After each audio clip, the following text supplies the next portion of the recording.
The things that excites me about MaNa is that he's still looking very darn good at times.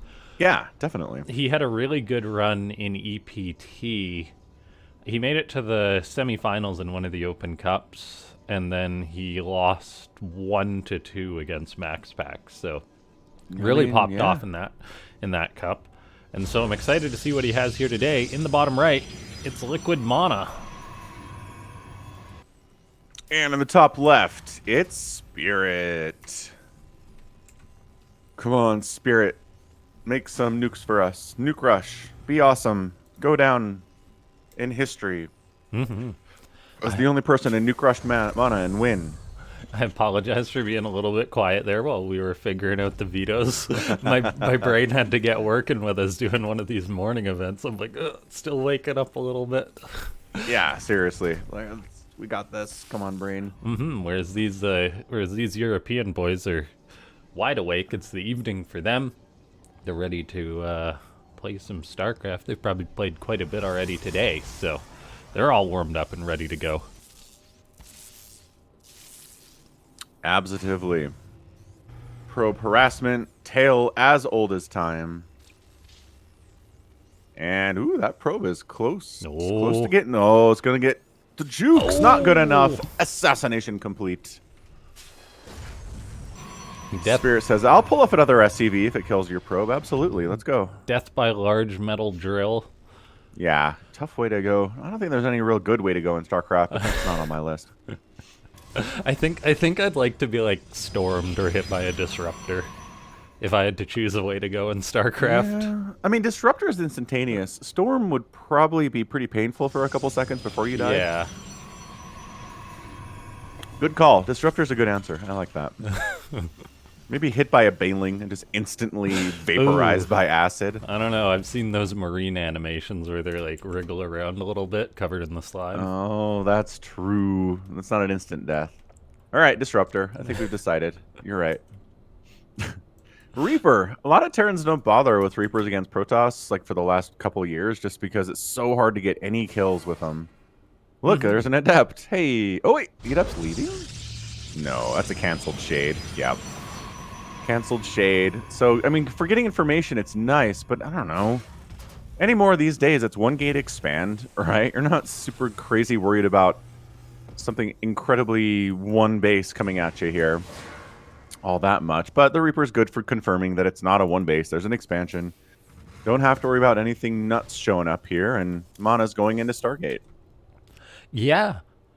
MaNa going into Stargate, very classical play here. Adept goes in for him, commits in, goes up that ramp. Now gonna have to face the wrath of these Marines, trying to get a mule a little bit indecisive there. The Reaper will get the kill, so that's unfortunate for MaNa. He's gonna go in and try and get a little bit done, taking out those Marines. Looks like he gets both the Marines. He's really wants that mule, and he does get the mule. But then gets killed by a Reaper, which is a little bit embarrassing, but hey.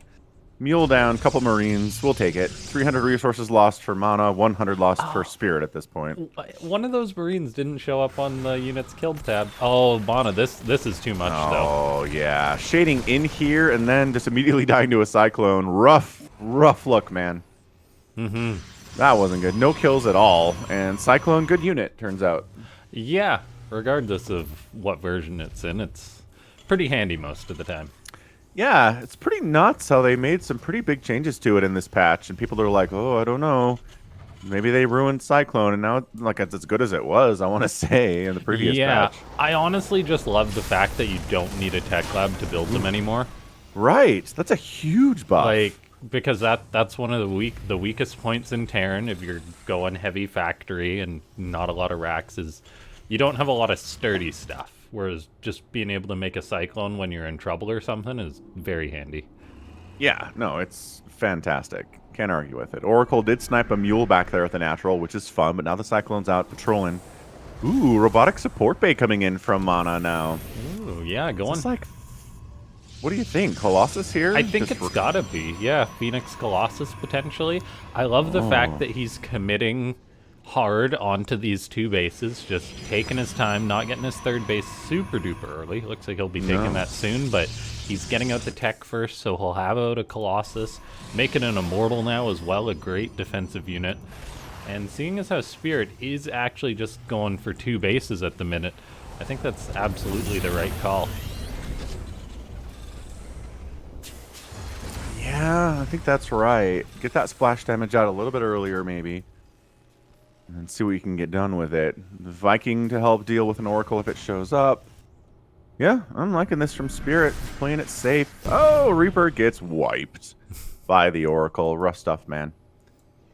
Spirit throwing up Combat Shield, getting Stim, getting +1 attack for his Marines and Marauders and potential future Ghosts. Yeah, getting out all those units. We'll see if he's going to throw up a third or two more racks. That decision should be coming real soon. MaNa sees all this with his Observer. Beautiful. Widow Mines getting added into the composition here too. Always good against those Zealots charging into your dudes. But Widow Mine can kill them or soften them up before they hit. And Spirit, this almost feels like it's a drop without Medivacs. Are there Medivacs following this up? There should be. Okay. They're not out Observer just gets yet. out. They're about to pop out, so he's just trying to get ahead of things, trying to poke a little bit early. MaNa does have a shield battery building at that third base, so I don't think Spirit should be able to pounce on this Immortal, on this army. The Immortal and the Colossus deal just too much damage. Good stasis ward for MaNa. Really good stasis. What's up, Phoenix of War in chat? Happy Saturday, sir. Yeah, happy weekend, everyone. Yeah, that was a great stasis. Extended Thermal Lance coming in. Harston had a funny bit in one of his casts recently where he's like, everyone just calls it Thermal Lance, but it's not. Colossus already has Thermal Lance.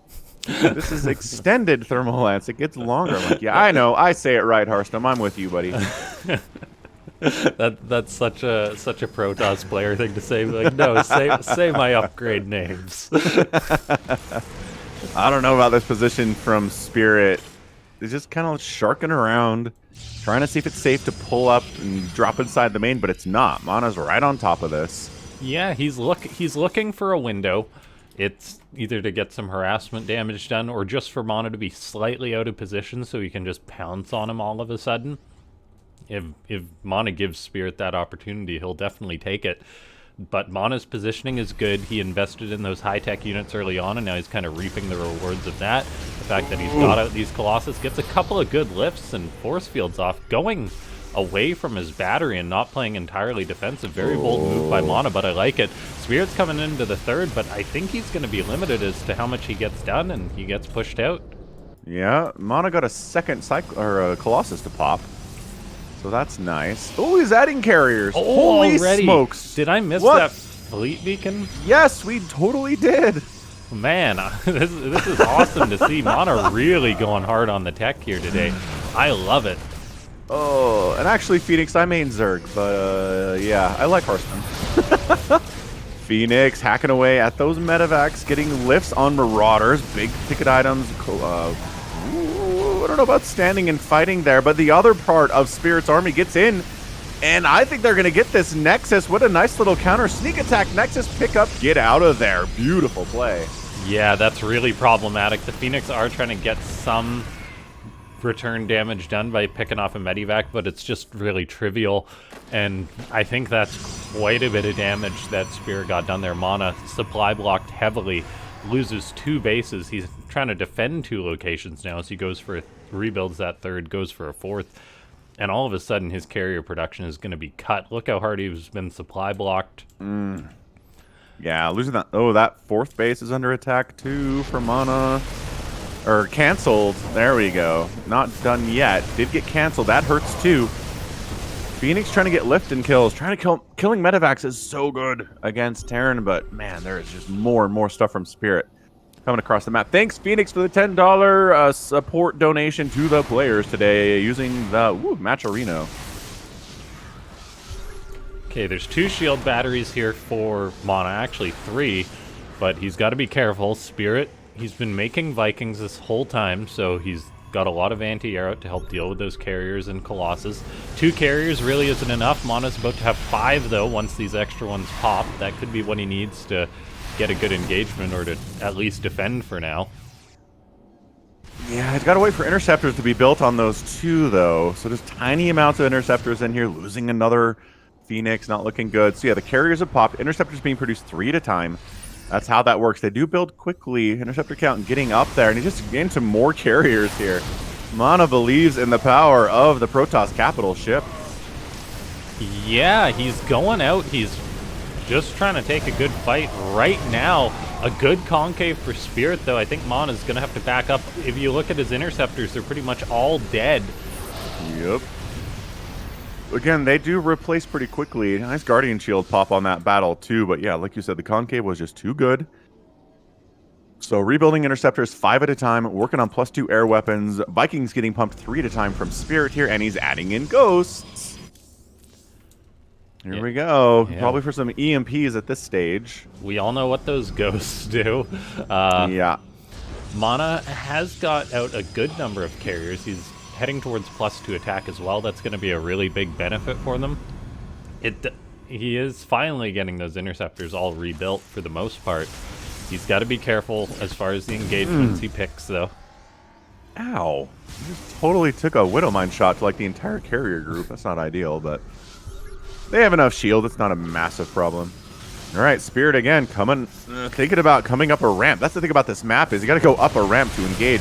Nice EMPs. Oh my gosh. Oh, that Nexus is dead again.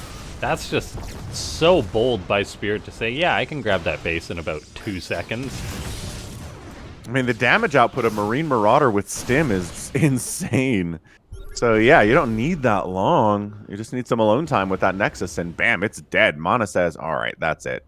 I'm tired of that base dying. I'm going to take the fight to you while I expand up that right side. Maybe try to keep some pressure off and get a cancel off on one of your bases. That's good. Yeah, it's a darn bold move by MaNa. It seems to be the right one, though. He's making Spirit really back up. He's got to be careful about overextending. However, he's got all these carriers, but he eats EMPs. The Vikings are targeting them down. MaNa is microing his carriers, trying to get them away from the Viking fire, but Spirit's just targeting them down too quickly, it seems. Only 4 carriers are left. The rest are all at such low HP. In comes a couple more Vikings, and MaNa's fleet is gone. It is gone. 60 to 24 army supply now. MaNa's trying to make carriers to replace the ones that he lost. Spirit lost a ton of Vikings there and Marines, but he's got more than MaNa has right now. MaNa has 2 Stalkers, and he's making 3 carriers. That's Dude, that's not it.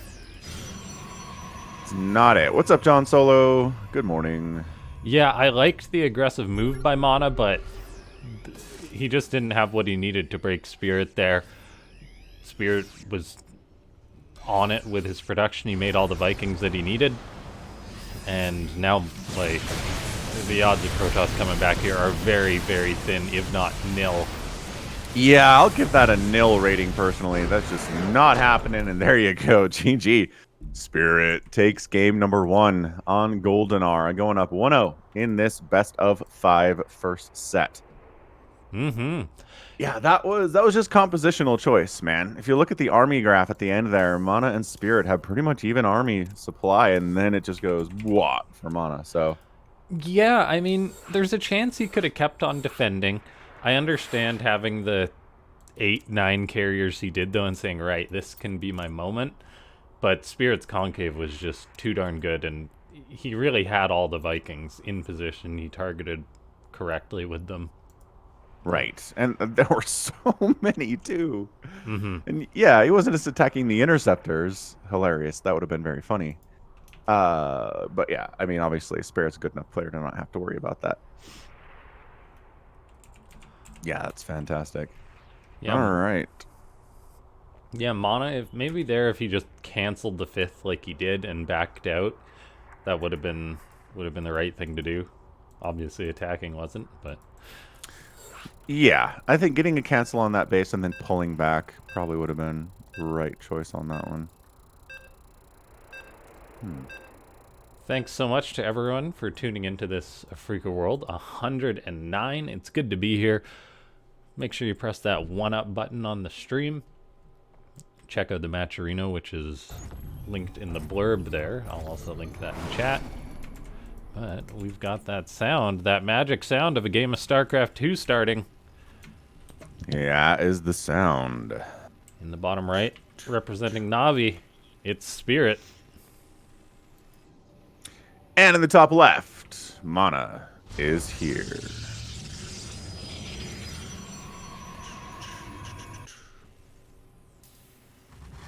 MaNa's Yeah. always... I don't think we mentioned... Oh, yeah, go ahead. What's he doing? Oh, no, he's just always an incredibly fun player to watch. Absolutely, man. Busting out those carriers for our entertainment. Always nice. And I don't think we mentioned both these players are Polish. So it's kind of a brother against brother match here.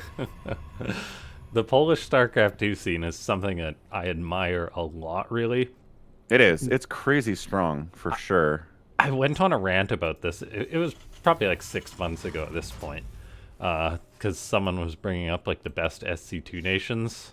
And people were putting like Sweden and stuff above Poland, for example.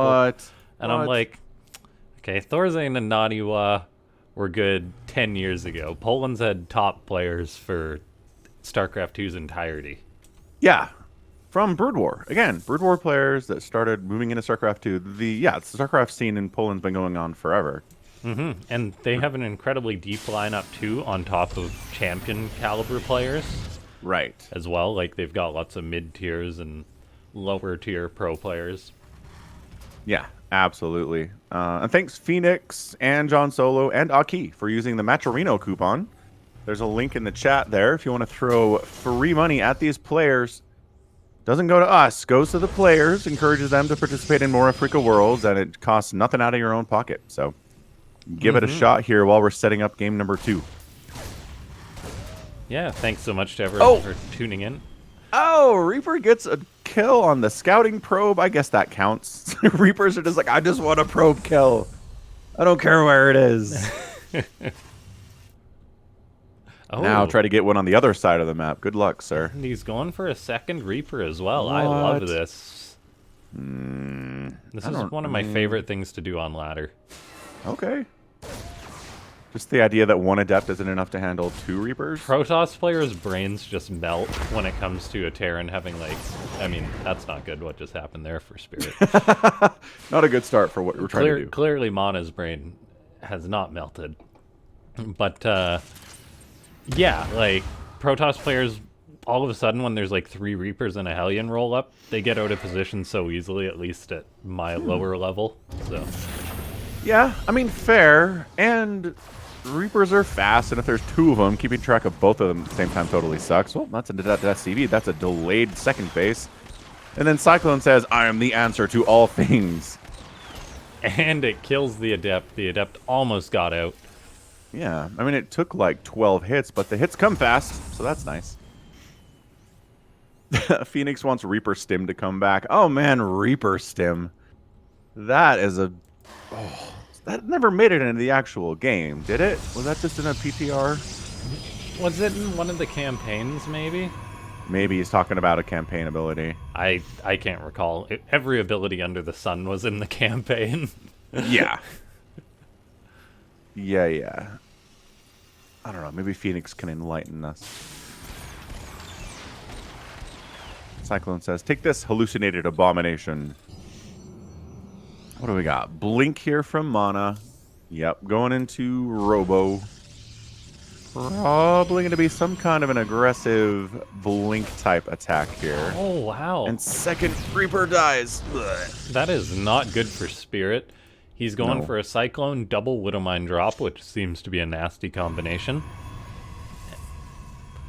MaNa's going for the third base. I think he's absolutely right to do this quicker this game, as... He scouted out Spirit, he's killed off the 2 Reapers. He knows what he's up against, and he's in position to deal with this drop. Yeah, I'd say he's accomplished a pretty good early game here. Not too shabby at all. Raven about to finish up here from Spirit. Love a good Raven. They did move the interference matrix to a researched upgrade, which kind of slows down the ability to show up with a big ball of Marines and Marauders and then just disable your Colossus and call it a day. So I think Protoss players appreciate that. I'm not sure if it's made a huge difference in Protoss versus Terran wins in the last few months, but hey, see what we can get here. So, all right, here we go. Stalkers, they got their blink. Waiting for the obs to give them a little high ground spot. A tank is sieged up for Spirit. He's got the Cyclone and Widow Mines in that medivac. They're going to have to get out of there pretty darn quick. And gosh, in come the Stalkers. Spirit is paying attention. He still will lose that Cyclone. The medivac, the Widow Mine also did not burrow. Oh, he gets the Widow Mine and the Cyclone, and oh my gosh, that's incredible. He does get one of the Stalkers. That's a good trade, though. Doesn't overstay his welcome, doesn't lose everybody. Fantastic trade. That's one of the cases which you're like, oh man, I wish MaNa had more Stalkers. And he's going to warp in some more, as he did invest in the Prism. He's actually warping in 4 Zealots. MaNa is out for blood. Oh, auto turret harass. No, pull the probes. Pull the probes. That Raven is absolutely murking. Oh, here we go, though. Zealots just being unloaded. Spirit has to pull everything right now. The Prism does get targeted down, so that puts a timer on this attack, but the Stalkers get some good shots off. The SCVs weren't buffering as well as they could have been. Some of the Zealots were getting on top of the bio. Looks like MaNa will get cleaned up here at the expense of 9 SCVs for Spirit. Looks like the last Stalkers will also die as well. Oof, that was tough. That could have been so much stronger if that War Prism didn't get sniped. Yeah. He wasn't as careful with it, I think, as he should have been. He's kind of like flew it over the entire army. I think he got a little distracted by that turret harassment. The turret harass? Yeah, that's fair.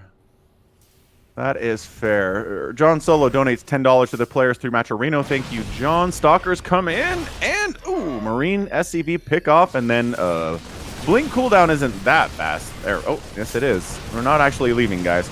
Picking off injured Marauders. I like it. Yeah. Oh, nice job moving that wounded Marauder back. He doesn't join his brethren. The jukes, man. The blink jukes here.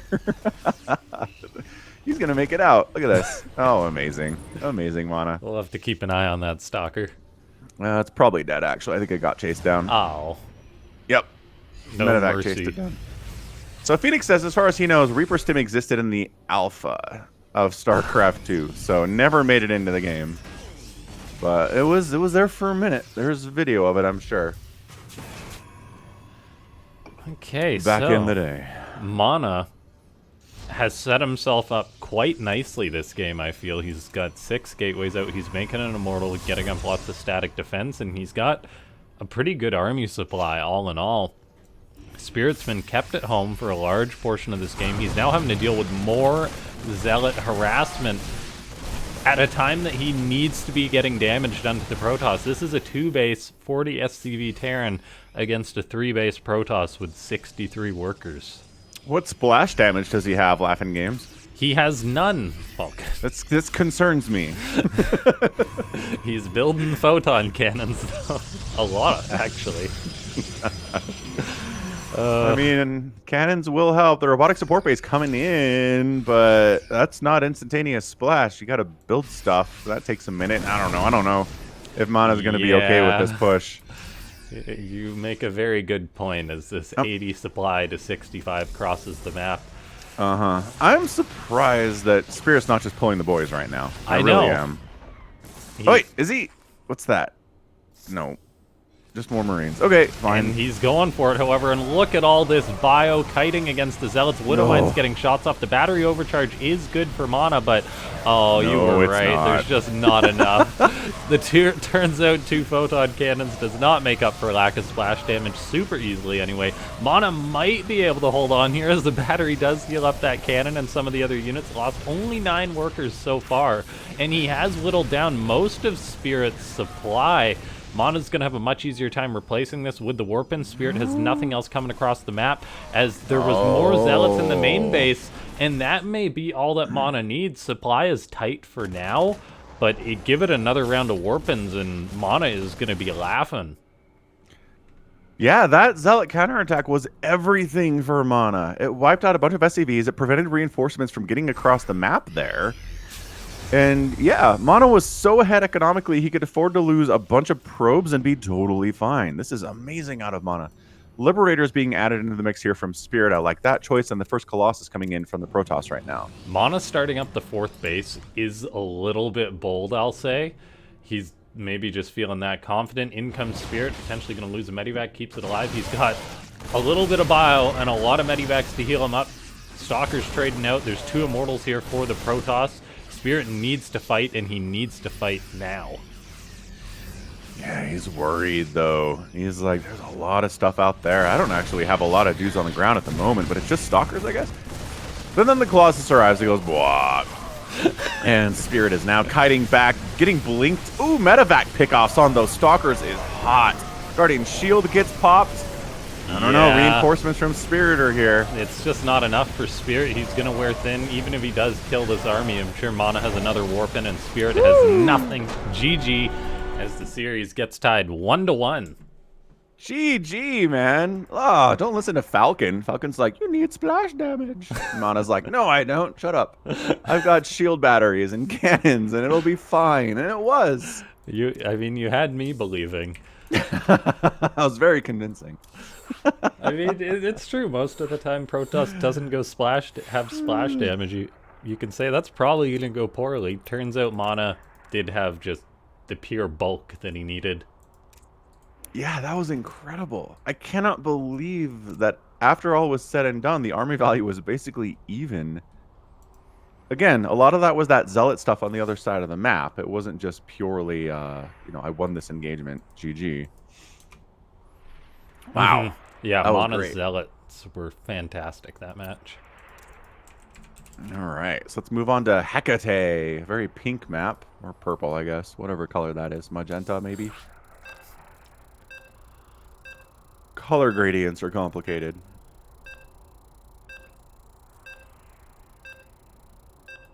All right. John is enjoying the Protoss players in this tournament. Yes, very Protoss heavy. Mm-hmm. But 'tis the power of the EU right now. A lot of great Protoss players of all ranks. All right, man. We're tied up 1-1. We're on Hecate. Ooh, that probe moving out fast. Right you are. In the bottom left, it's Liquid MaNa. In the top right, Spirit. He's blue.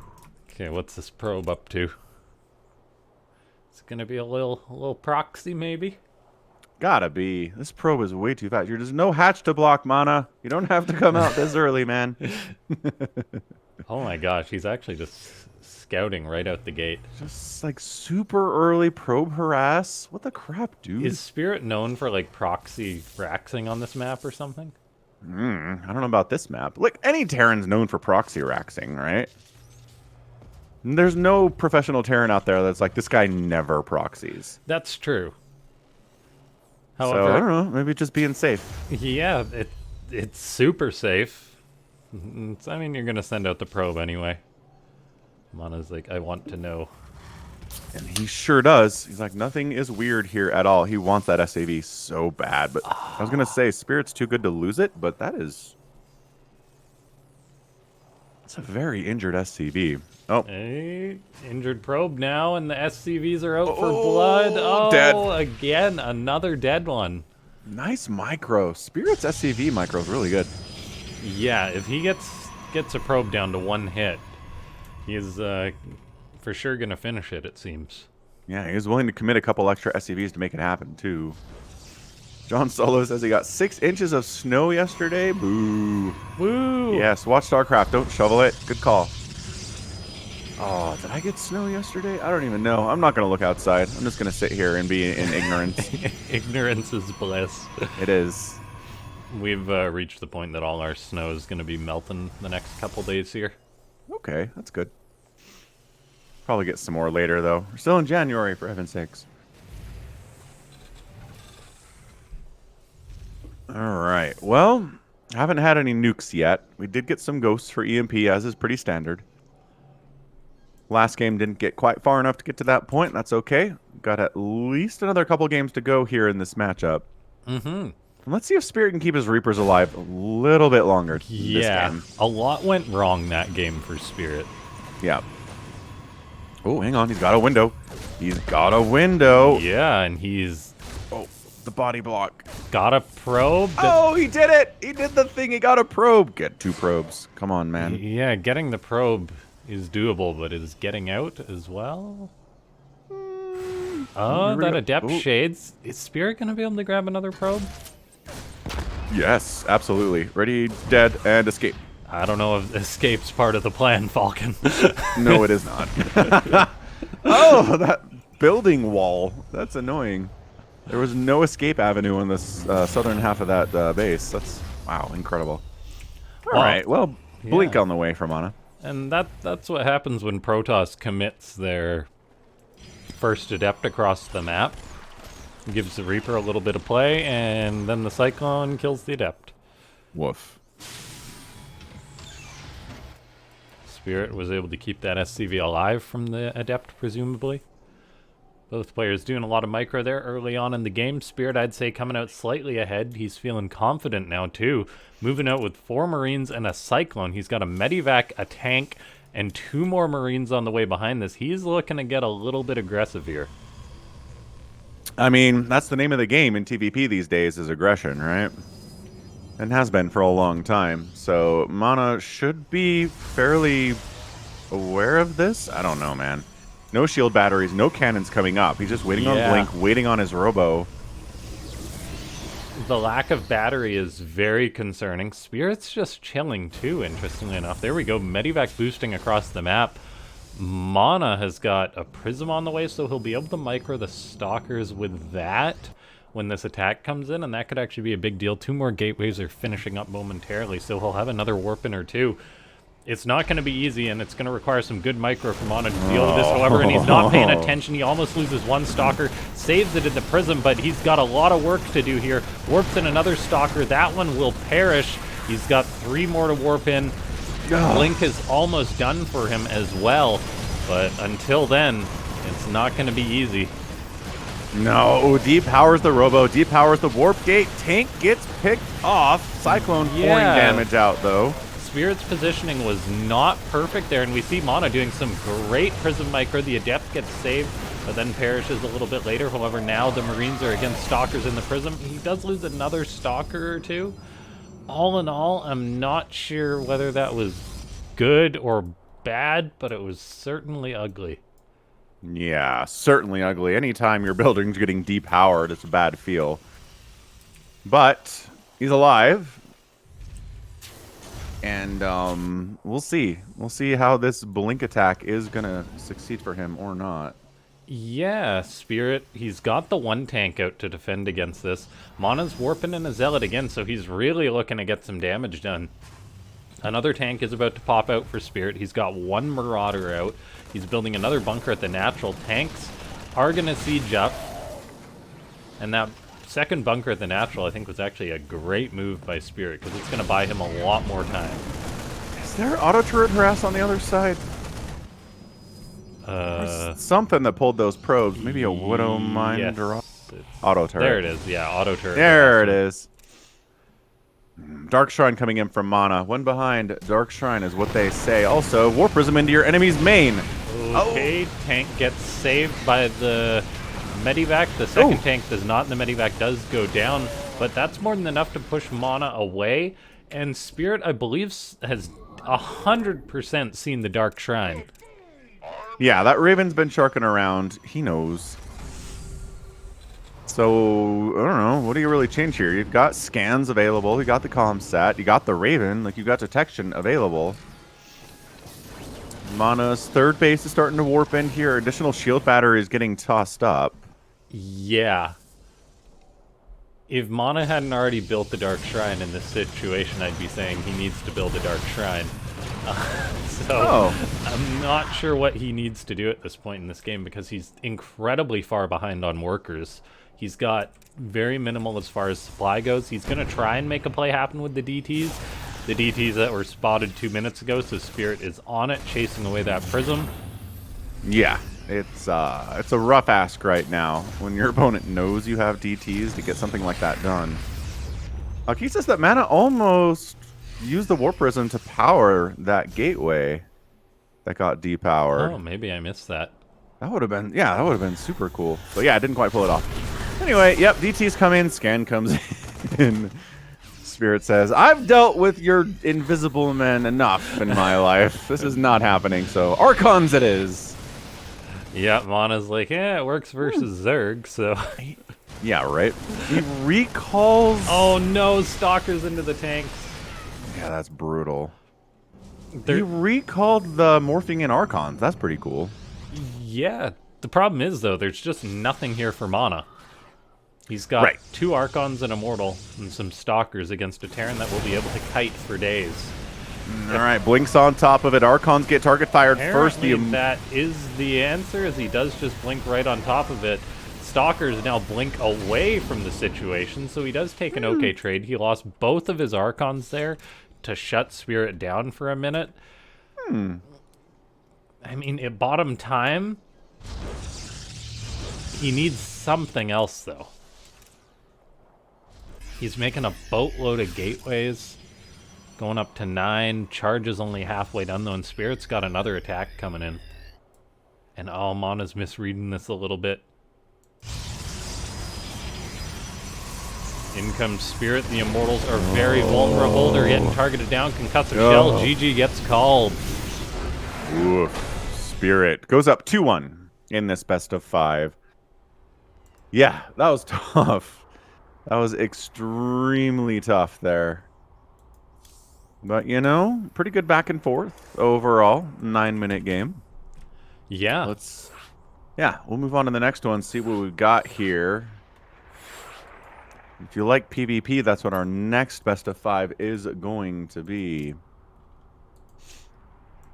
So we're on Alcyone. MaNa hopping in. Spirit hopping in. And so far, so good. Yeah, MaNa loves his Blink Stalkers. I think every Protoss loves their Blink Stalkers. I don't think there's any Protoss that's like, man, I hate Blink Stalkers. They're worthless units. They never do anything for me. I guess maybe there's some like Platinum player who tried Blink Stalkers and was like, I lost. These suck. I was gonna say they're pretty much worthless for me.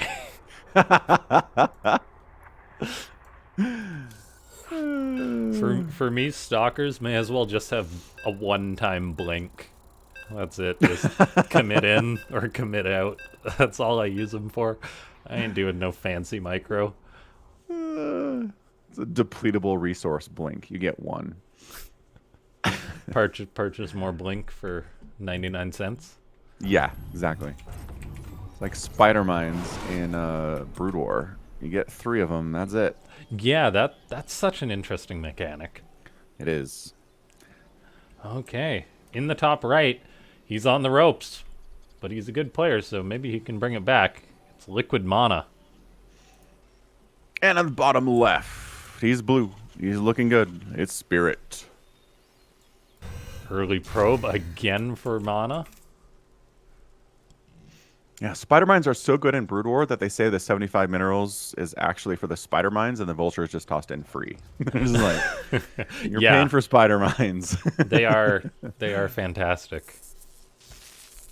From the little Brood War I've played. Uh-huh.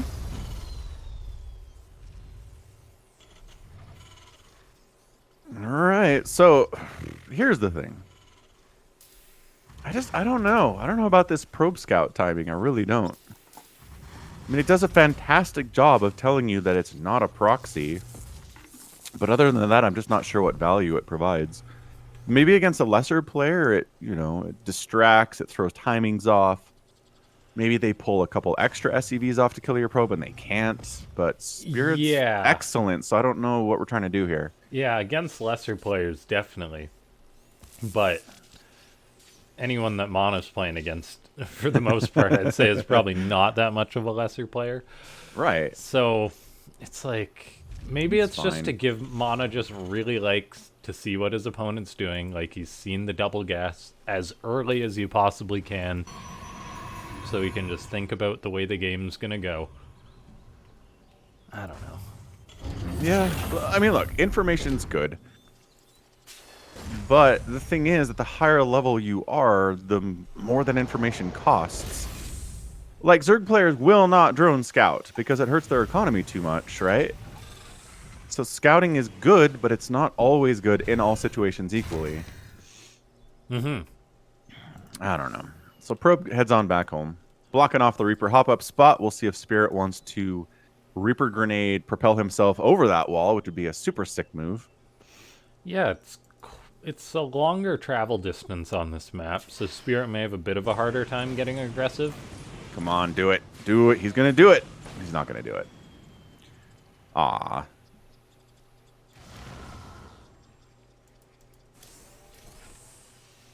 Widowmine's coming out pretty early. They were in the last game too, though. I think Widowmine drop was obviously on Spirit's mind in game 2 or 3. Either way. Twilight Council coming in from MaNa.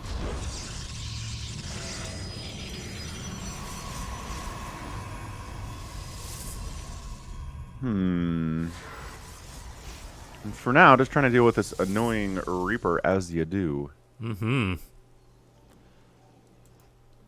Indeed. The early game has been a lot less messy so far. No Adepts died, no Reapers dead, no Probes dead.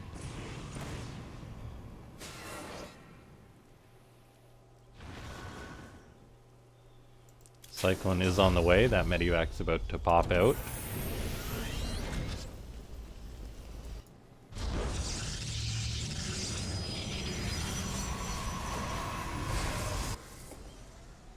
Ooh, no. No, Reaper safely escapes.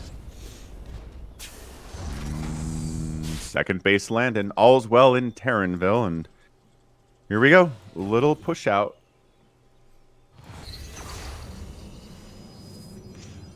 Yep, MaNa gonna have to back up a little bit. This Cyclone's gonna really help put the pressure on. In comes this Medivac, gonna unload some of the Marines. One gets targeted down to start. Great micro from MaNa so far, pulling back those Stalkers. He loses the Adept, but that's far better than losing a Stalker, the unit with the range. Yeah, Widowmine has to burrow, but it's outside of the scary range here. Pylon getting targeted, depowering the Cyber Core and a Warp Gate. Oh, and cancels that Warpin, so that's quite nice. The Widowmine unburrows as it was going to be getting baited out by a Widowmine. MaNa elects to use a recall to get units into the main base as quick as he can. I'm on board for that because time is money as probes are getting gunned down. I love that recall. It's like a 5-foot recall, but it was definitely necessary, as you said. This drop is going to be dealt with. 4 probes got killed, though. It's not over yet. Losing the medevac is not ideal. 6 probes go down, but everything the Terran had to win out. 800 resources lost from Spirit, 700 from MaNa. It is 36 to 40 workers right now. MaNa has the lead, but not by a lot, and mules exist. Yeah, that is a big win for MaNa, the fact that he was able to kill off the Medivac. If the Terran kills 6 workers, gets out with the Medivac, the Cyclone, or even a couple Marines, you're feeling like, oh, that's not that good. But shutting down the Medivac is a real big win for the Protoss.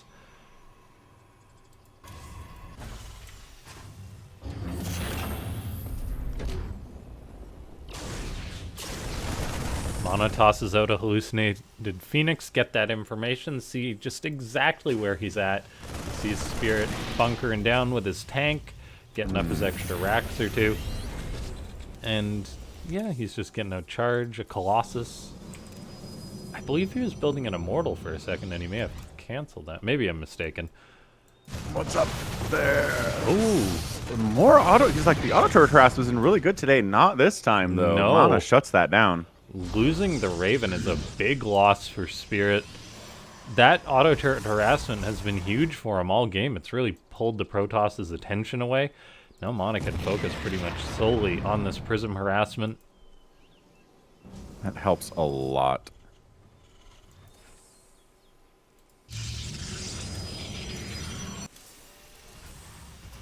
Spirit is investing in a 3rd base already, so he's not going all out on the aggression. No 2 base or anything like that. Seeing as this is the map, Alcyone, I don't blame him.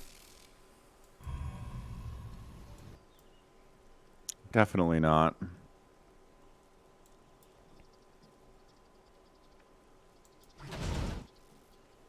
Spirit moving out with a big chunk of his army.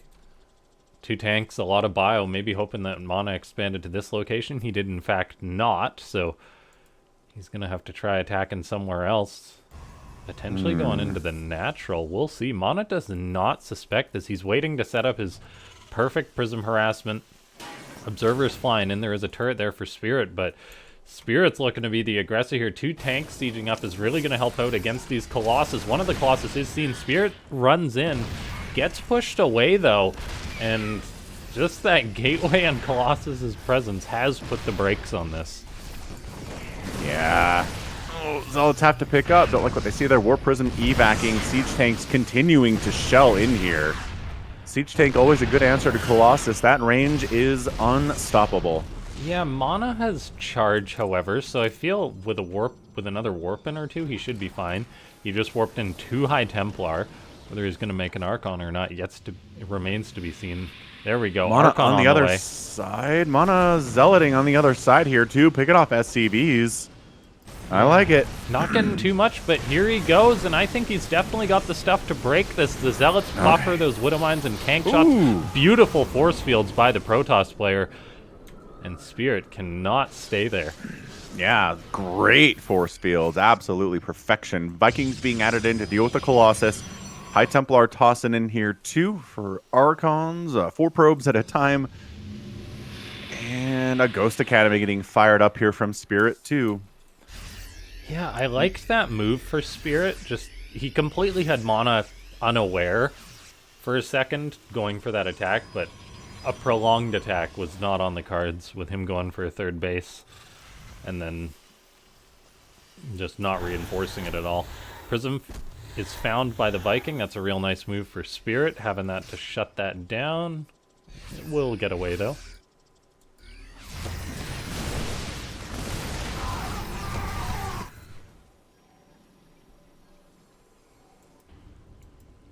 And as I think we've said in the past, but not today, 3 Colossus seems to be the kind of magic number of Colossus to handle a Terran in a situation like this.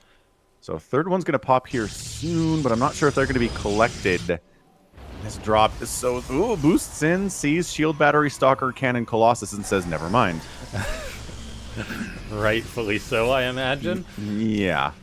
And Spirit's not going to get a push in here. Great force fields from MaNa once again. He must have got at least like 15 army supply there. A couple Widow Mines do get shots off to pick off a couple Stalkers. That's a blinked medevac. No, nice boost timing. Just barely escaping by the skin of its teeth. And Widow Mine does get a connection there. Yeah, no observer to deal with these mines is actually problematic for the Protoss. MaNa's got an observer to the left side of the map. It sees this portion of the bio. The Stalkers were working away on those Widow Mines now.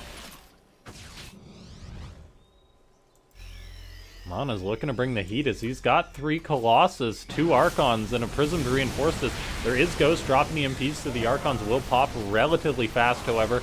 I think MaNa has changed his mind. Although he's actually doubling down with a Warp in. 3rd Colossus trailing here.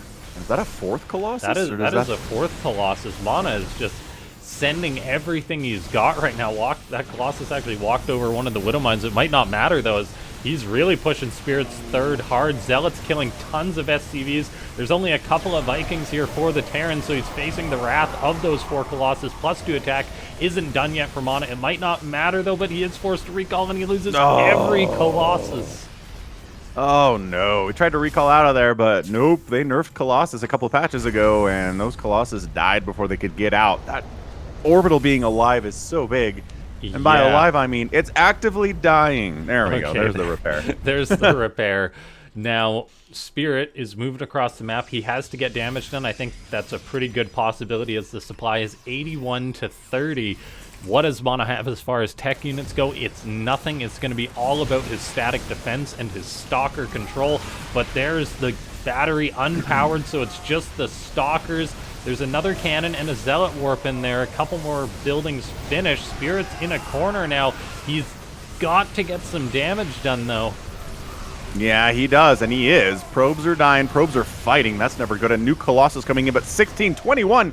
Probes dying by the tens right now, and this army's just refusing to go away. The Colossus steps forward a little bit. There's no battery to heal it up. MaNa's warping in absolutely everything that he can. He's literally just got the Colossus and 1 Stalker here, so his 4th base may be forfeit. Spirit has a 4th base behind this. 2 Liberators come on in. There's no anti-air really to deal with. Those 3 Archons just got warped in. And MaNa, he took a poor fight, and he's now facing the consequences of it. Yeah, he tried to get in there, overextended, got punished, lost every one of his Colossus. And now he's down 73 to 29 army supply. Looking tough for MaNa right now. Yeah, looking real tough. He's going to need a miracle. He's got +3 attack on the way, so his units pack a punch. Spirit, however, making the Liberators, making more Vikings.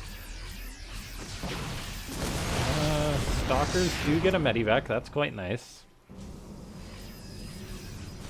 Double Colossus production resumes. MaNa can barely afford it. Man, MaNa, he's just holding on with the minimal forces here. Liberators are such a big problem. Such a good unit. That, okay. I mean, 2 more Colossus gonna pop here, but... yeah, ground weapons level 3 gonna finish here. We'll see if Spirit overcommits here at all. The Colossus are getting some good swipes off. Kills off a Ghost, almost gets 2 more. MaNa is warping in Stalkers. Ooh. Picks off a Liberator. Nicely done. Clutch move. Other unsieges. Actually, Lib heads home by Liberator. Spirit's just backing out. Nice EMP, though. Stalkers Yeah. try to follow and just get EMP'd right in the face. I think that's a very mature decision for Spirit to pull out. He knows that he killed off the Protoss' 4th base, that he's got his own 4th. He's at 183 supply against 120. The Liberator's going to harass up in Siege. MaNa warps in 2 Stalkers to deal with this. It's going to take him a minute to clean this up. And a minute, well, a StarCraft minute anyway, means 6 dead probes. Certainly. Ooh, 76 to 50 workers plus mules for Spirit here is not good. No. Not looking fantastic at all. The upgrade's going to be evening up as well, as there is +3 on the way for Spirit, but he's also got that 2-2. Stalker's having to run away. Will we see the God tier disruptor hits that MaNa needs? I'm not putting any money on it. There is a mighty big bio ball. There's the disruptor. Okay, Spirit gets on out, loses a couple Vikings, 2 shots by the Stalkers. Another Nova goes out, forces that bio back. MaNa's staying alive. Another disruptor gets a big connection there. Okay, I take it back. I was wrong. MaNa gets some decent hits there. Not world-ending stuff, but still pretty great. Army value's pretty even. Worker advantage for Spirit still continues to be a massive problem. MaNa working on Storm. I mean, he's getting all of the splash damage here. Yeah, those disruptor hits were enough to keep Spirit at bay for now. Colossus got to be careful, though, as the Vikings do just pop one of them off like it's nothing. Fortunately, MaNa does have 3 in the bank still. In goes Spirit, looking to get some good trades off. EMPs. Ooh. Archon getting splashed on those clumped up Vikings would have been pretty good. Yeah. Spirit goes for the final Colossus. He does not get it. Battery overcharge gets popped. Disruptor Nova's getting tossed out. Spirit targets them down before they get their shots off. At least a couple do connect. One of them. However, Stalkers blinking forward to try and buffer for these disruptors, but it doesn't look like there's enough Protoss here, and I think Spirit's going to take the series. Yeah, landing the Vikings to provide that additional DPS against those Stalkers, and GG! Spirit takes the game and the series 3-1, looking good today. GG, what a game. Yeah, absolutely fantastic game there. MaNa made a go of it. That comeback was very, very close. He was getting some good disruptor hits, the comeback unit doing what it does, but at the end of the day, too much Terran, too much economy, too much production, and Spirit comes out on top, taking down his fellow countrymen in the process. Yeah, I think that 3-1 result is a about what I'd have guessed. I think what most people would have guessed there. MaNa put up some incredible games. And now we're going to be getting ready for our next series. It's going to be a very high-level PvP. MaxPax going to be taking on ShoWTimE. Yeah, absolutely. Some of the best that the European region has to offer. Going to be fantastic. So we're going to take a bit of a break here, but yeah, as Alki just said in chat, use the Matcherino claim code. Doesn't cost you anything, just takes you a second to log in. You can log into Matcherino with anything under the sun. You can use your elementary school grading system login to get into Matcherino. Yes, you can. We'll be back in a couple minutes. Thanks so much to everyone for tuning in. Don't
Alrighty, welcome back everyone.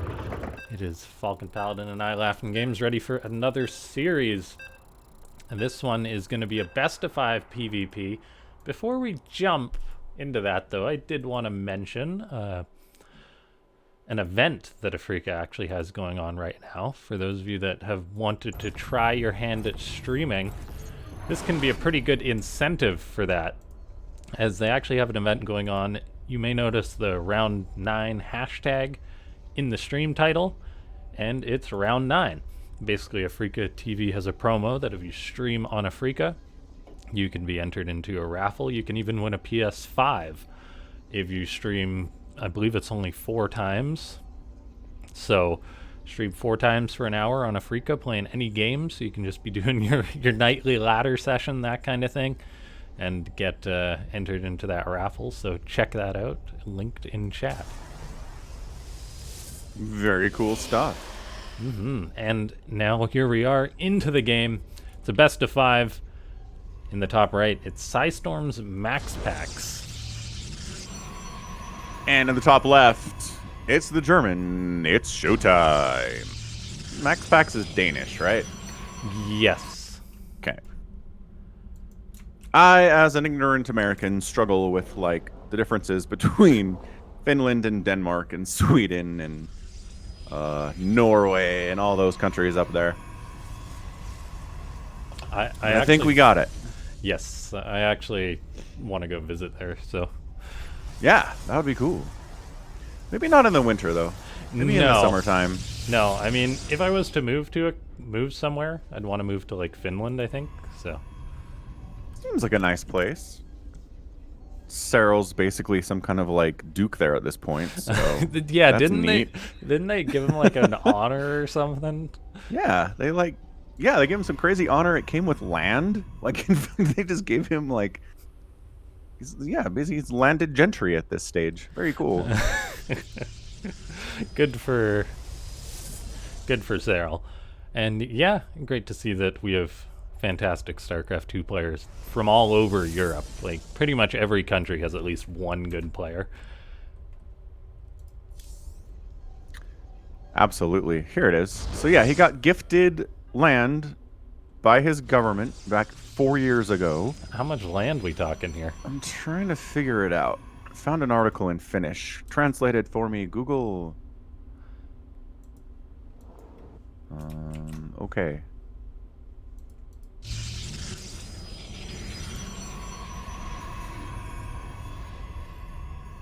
Oh my gosh. They just keep calling it a plot of land. Is it like 10 feet by 10 feet? I feel like it's got to be a smaller amount or something. Anyway, having to change gears a little bit with this PvP, as it is PvP, so it's just crazy. We've got Stalkers being produced on the side of ShoWTimE, MaxPax going for an Adept, followed up by his own Stalkers, and a much quicker expand than the Blue Protoss. So ShoWTimE is going to be looking to get a little bit of damage done here. I like it. I like seeing aggression in game 1. Don't let someone sit back on their laurels and macro. Ridiculous. Remind them, StarCraft is a game of aggression. And ShoWTimE is definitely remembering that. Now, there's already 4 Stalkers out for the Blue Protoss. He's got a probe poking that wall. He knows the situation, and he's going to be trying to put pressure on MaxPax. Now, MaxPax, he's no fool, so he knows ShoWTimE's going to be trying to pressure him. He's got a second battery about to finish up. Whether he can actually weather the storm or not, that's a different question. He's producing Void Rays to give himself some damage. And yeah, that prismatic alignment does work against Stalkers, so it's not a bad thing. It's just Stalkers do really well against Void Rays, too. Yeah, this is why MaxPax is reinforcing them with even building 2 photon cannons. He's getting up another pylon, really wants to lock this position down, and rightfully so. He seems to be fully aware that, for the most part, that the pressure's coming in at the front, and he's got that position pretty well defended. He does, although Blink, man, when that Blink finishes, we are going to see a forward Blink here, aren't we? Just getting some shots off on the Cyber Core, the Gateway, just trying to be annoying until Blink's done in about 5 seconds. And then I think ShoWTimE's going to go for it here. Cybercore Snipe is really good. Yeah. We've got more batteries, more gateways going up for the red Protoss player. He's really being bullied here. He's buying time, though. He's playing for time just to get up that Void Ray count to critical mass, it seems. In goes ShoWTimE, however, picks off one of the Void Rays, loses a few Stalkers for it. Yeah, maybe one, maybe two. Really not that many.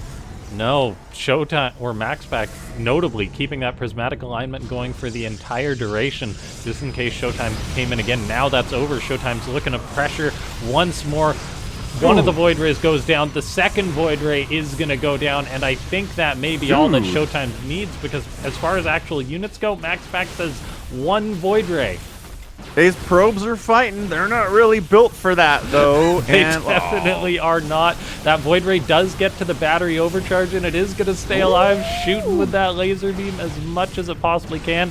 13 probes have died within the realm of acceptability. What does MaxPax have other than this Void Ray? The answer is... 2 Stalkers. Yeah, 2 Stalkers. There's more Stalkers for ShoWTimE blinking in. The battery does not save that Void Ray. MaxPax is trying to Chrono Boost out another Void, and it may just get out. We'll see. It's so close. It's not. And that could be MaxPax's chance in this game, because he's playing for time, but he has nothing else that's coming for him. ShoWTimE surely will have more Stalkers warping on in. Oh, yeah. Man, that was almost an incredible hold from MaxPax, but I don't see it at this stage. Yeah, GG. ShoWTimE gets game 1. GG. One base blink Stalker. Let's go. Oh, that was so cool. ShoWTimE. Yeah, man. Tasteless had a thing about this on a video he posted a couple days ago where he's like, look, StarCraft is a game where early aggression is good. And everybody who's ever played StarCraft at all has an experience where somebody early rushed them and they died. And it sucks and it hurts. But you just got to learn how to deal with it, you know? You got to learn. And if you don't learn, then maybe StarCraft isn't for you. But the game's not going to baby you and say, no, there's no rush for the first 10 minutes, you know?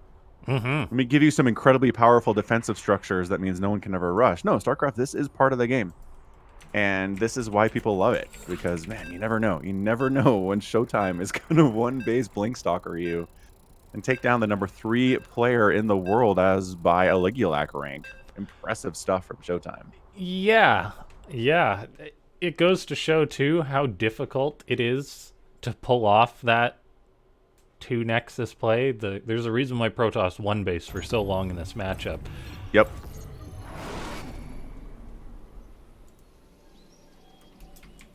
Because that. All right, bottom left, Alcyone. He's Danish. He's MaxPax. And in the top right, it's ShoWTimE on Team Big. Team Big.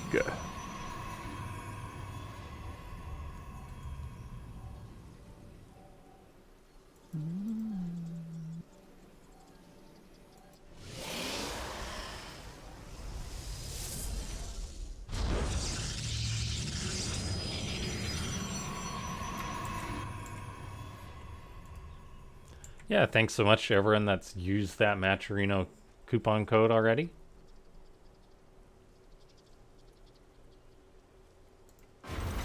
Yeah, appreciate the players appreciate it. Everything's good.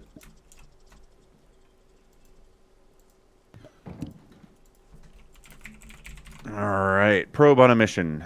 Probe saying, what is ShoWTimE up to here? Last time, he killed me. I'd like to have a good idea of what's happening. I mean, yeah, the builds, I doubt MaxPax is going to go for that expand again, but maybe he's crazy enough to. He is pretty crazy. So far, though, we're seeing just another gateway into Cybercore. ShoWTimE going for the double gate, so I mean MaxPax may be saving his resources for something. Then he makes the Zealot. I don't know, man. I'm not a Protoss player. Definitely not one as good or brilliant as these two guys, as They're always bringing out the latest builds, and we've actually got a Stargate out from both of them. ShoWTimE going for a far-placed proxy. Fun, just, yeah, to the very top left of the map. That's fantastic. Both players working on their Stargates. You think MaxPax will ever do a face reveal? If he hasn't at this point, I don't think he will. That's crazy. Are there other people in the esports world that have never done a face reveal? I don't know. No one... I bet I feel like he's unique. There's got to be no one as good as MaxPax. Because, like, MaxPax has given up tens of thousands of dollars. Absolutely. If not hundreds of thousands of dollars at this point by not going to LAN events. Right. I still love the theory that it's just like a Serral alt or something. A Serral alt, Alpha Star. No, we would know if it's Alpha Star. There's rumor that he's a prince. Yeah, but so what? Like, what? His family doesn't approve of him playing Starcraft? The country doesn't approve of him playing Starcraft. The populace is not accepting of esports. I mean, MaxPax, as far as I know, is not BM at all. But imagine if you did find out that, like, the prince of your country was doing early offensive GGs to their opponents on ladder. That would be so cool. I don't know, man. I think most people, you'd say, oh, our prince, he is a StarCraft player. And they would be like, what is StarCraft? Like, I don't think they would care. Look at this burning. Look at, shield battery is not everything, guys. No, you, like, it buys you a lot of grace, but you can still lose 6 probes if you just let it shoot away. Also, ShoWTimE's doing some stuff with his own oracles. 7 to 6 workers down, pretty even, Steven. 7 to 6. It all comes out even. This battery almost gets killed by those 2 adepts. Now they're in the main base. Phoenix can lift one of them, however. MaxPax's gonna target down the one that gets lifted. The other one has no choice but to shade on out. Workers lost. It's 7 to 7. ShoWTimE, I guess, has been a little bit more constant on his production. As I say that, though, MaxPax comes on in and grabs himself quite a few more workers and takes the probe lead. ShoWTimE still has his 2 oracles alive, however, so he can very well get more damage done. He's also moving around with his 2 adepts. We're going to shade those in. He's going to commit. Okay. Gets 2 more probes. In goes the oracles for ShoWTimE. He's opened up this window for himself. There's only 2 stalkers in position there. If he targets right, he can definitely get quite a few workers. Looks like he only gets 2 and then gets out. The Phoenix is going to be on these as well. Is he going to recall if he wants to keep them both alive? It's going to be tight, but it does stay alive. Nice recall. Really good timing. Recognizing the threat. Getting out of there in time. Both players working on that blink. Second bases. Pretty happy for both. We're pretty even across the board here. Resources lost 1,000 for MaxPax, 800 for ShoWTimE. And so far, nobody's really varying from the plan here. Stalkers, it's oracles. A Phoenix is out for MaxPax, but just to help deal with the oracle stuff, really. He's not going crazy with Phoenix. Yeah. It's surprisingly even, like you said. Despite all that early game shenanigans.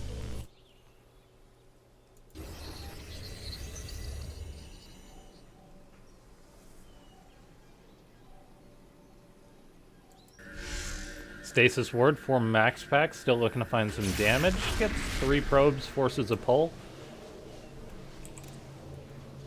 ShoWTimE did not go for a Phoenix, so MaxPax can fly around with that Oracle as long as he wants. Yep, fly around, own the skies.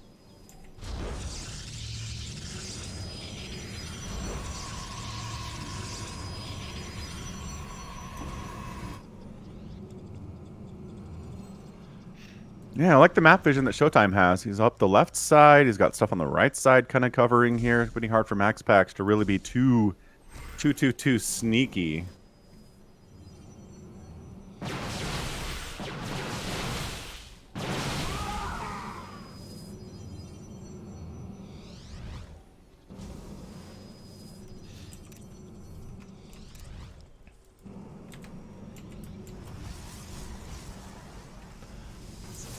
Both Protoss players have Blink. ShoWTimE looking to be the aggressor, it seems, even though he's actually got less Stalkers than MaxPax.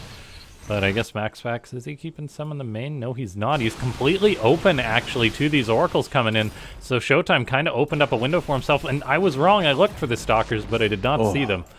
MaxPax does indeed have his defenses on point. Yeah, not real surprised by that. Dark Shrine finishing that warp in for MaxPax. Does he feel like he's behind? Maybe he is, but you know what? He's behind. You're right. It's time for a Dark Shrine.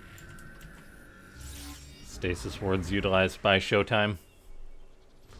Trying to bait MaxPax's Stalkers potentially into a bad position. At least have that Stasis ward for a good retreat. He's going to get on out of there. MaxPax moves forward and he blinks into the Stasis ward. Massive play by ShoWTimE. MaxPax does not have any units for the next 21 seconds, really. And ShoWTimE may get this Nexus while this is going on. We've got a DT and a Stasis ward being utilized in both bases of ShoWTimE. No DTs at the third base, but probes are running all over the place. This game is suddenly getting chaotic very quickly. MaxPax loses his third base, however, ShoWTimE loses a lot more probes, though, and there's no signs of this being cleaned up just yet. DTs are working on the Stalkers of ShoWTimE that are very overextended at this point. He's going to recall, try and get his house in order, or Revelation allows one of these DTs to be killed. And is there any more? There's one more in the main base. That can be revealed too by this Oracle. It's got the energy. Yeah, the reveal DTs always look so funny to me. They do.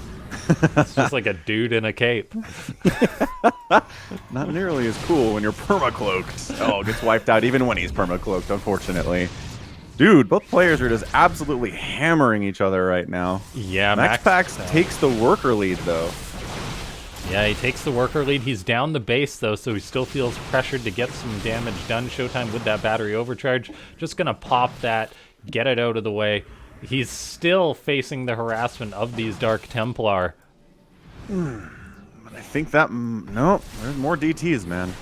Yeah, there's just the one Oracle. Well, there was just the one Oracle to deal with this, to provide the Revelation, and now that's gone. ShoWTimE's trying to defend at a very awkward angle. He's down in supply by a significant amount, and I just don't know if he's got the stuff. He's got the +1 attack, but it's not going to overcome the supply difference. Yo, DTs, man. Getting it done in PvP. Oh, that was great. MaxPax ties it up. Ties up the series using the Invisible Men. Yeah, that army value graph is great. Basically even, and then all of a sudden, bloop, MaxPax keeps making stuff, and ShoWTimE is struggling to keep up. Yeah. Oh, the players have been making the map. Pardon me. Yeah, MaxPax is on it, man. He is fast.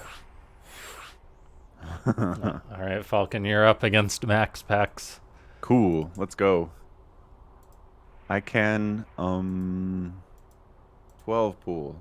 It'll be great. You'll never see it coming. Never expect that. Probably won't even bother trying to scout it. Just out of arrogance. You know what's, yeah. I mean, the truth here is that I could go 12 pool, he could go Nexus first and not scout it and still beat me. Doesn't matter. All right, bottom right, Golden Aura. It is the wall. Nope, just kidding. This is MaxPax. Wow, my brain there. Starcraft in the morning does not suit me. It truly is a way to wake up. It's like not only do I have to just, get my body waking up, now I gotta talk too, and coherently. Anyway, ShoWTimE in the top left. Wall.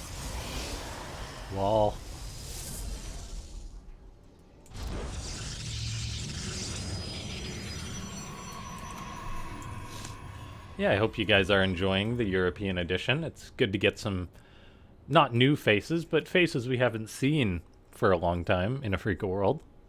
Yeah, get some variety.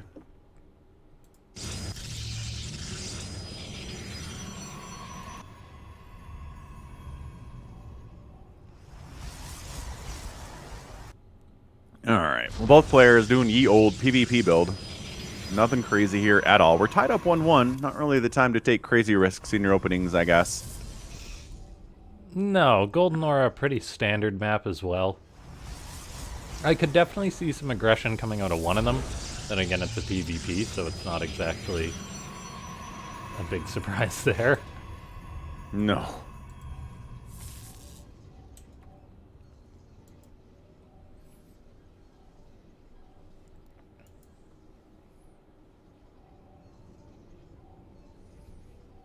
Okay. Yeah. Ooh, a Zealot. Why? Yeah, he went for this last game. But, like, why again? Yeah, he went for the Zealot into just... or one gate into Zealot. Whereas ShoWTimE goes for the 2 gates, so definitely a stylistic preference here. You don't see Zealots at this stage of the game in PvP. They're too slow to really accomplish anything. They can't chase down probes. They're terrible against Adepts and Stalkers. Yeah, I guess just the logic is that if you're going for a 1 gate, you have to make use of that gateway to make up for the fact that your opponent's got 2. Yeah, very fair. You gotta do something with it. It's still so bold by MaxPax going for this 1 gate Stargate into a Nexus. Yeah, considering what happened in game 1 especially. Good grief. Mm-hmm. MaxPax is going to try it, though. ShoWTimE goes for his own Nexus, however, so this will just come out fairly even. Alright. ShoWTimE says, I punished it once. Let's maybe try to keep up this game. Yeah, both players end up with a Stargate and a Nexus. MaxPax's build is a little bit more greedy, so it's slightly quicker than his opponent. Slightly faster Nexus, slightly faster Oracle. The Stargate was spotted by ShoWTimE, so he knows that he's up against an Oracle. That's why he goes for a Phoenix.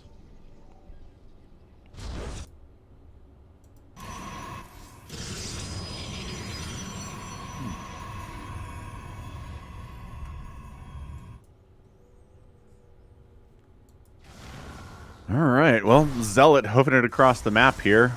He's like, I was created, I must be used. Oracle chased off by, well, Phoenix, but everything else too, including the Stalkers. Alright, here we go. As an Adept, a Stalker, and a Zealot walked into a bar. Yeah, I gotta force a recall on that Oracle, and does make it home safely. Oh, MaxPax trying to get a pylon. Looks like he will get it. Adept also shades into the main base, so that's going to be a little bit of a pain. Phoenix can lift that up to remove its damage. Stop it from killing any probes so far. It may still get 1 or 2. But then in comes another Phoenix. Will he burn another lift on that? Yes, he will. Yeah, he kind of has to. So MaxPax getting a good bit of pressure off there. Nothing monumental, but a pylon. Forcing a couple lifts. He's now got 1 Oracle. Second one is down lower.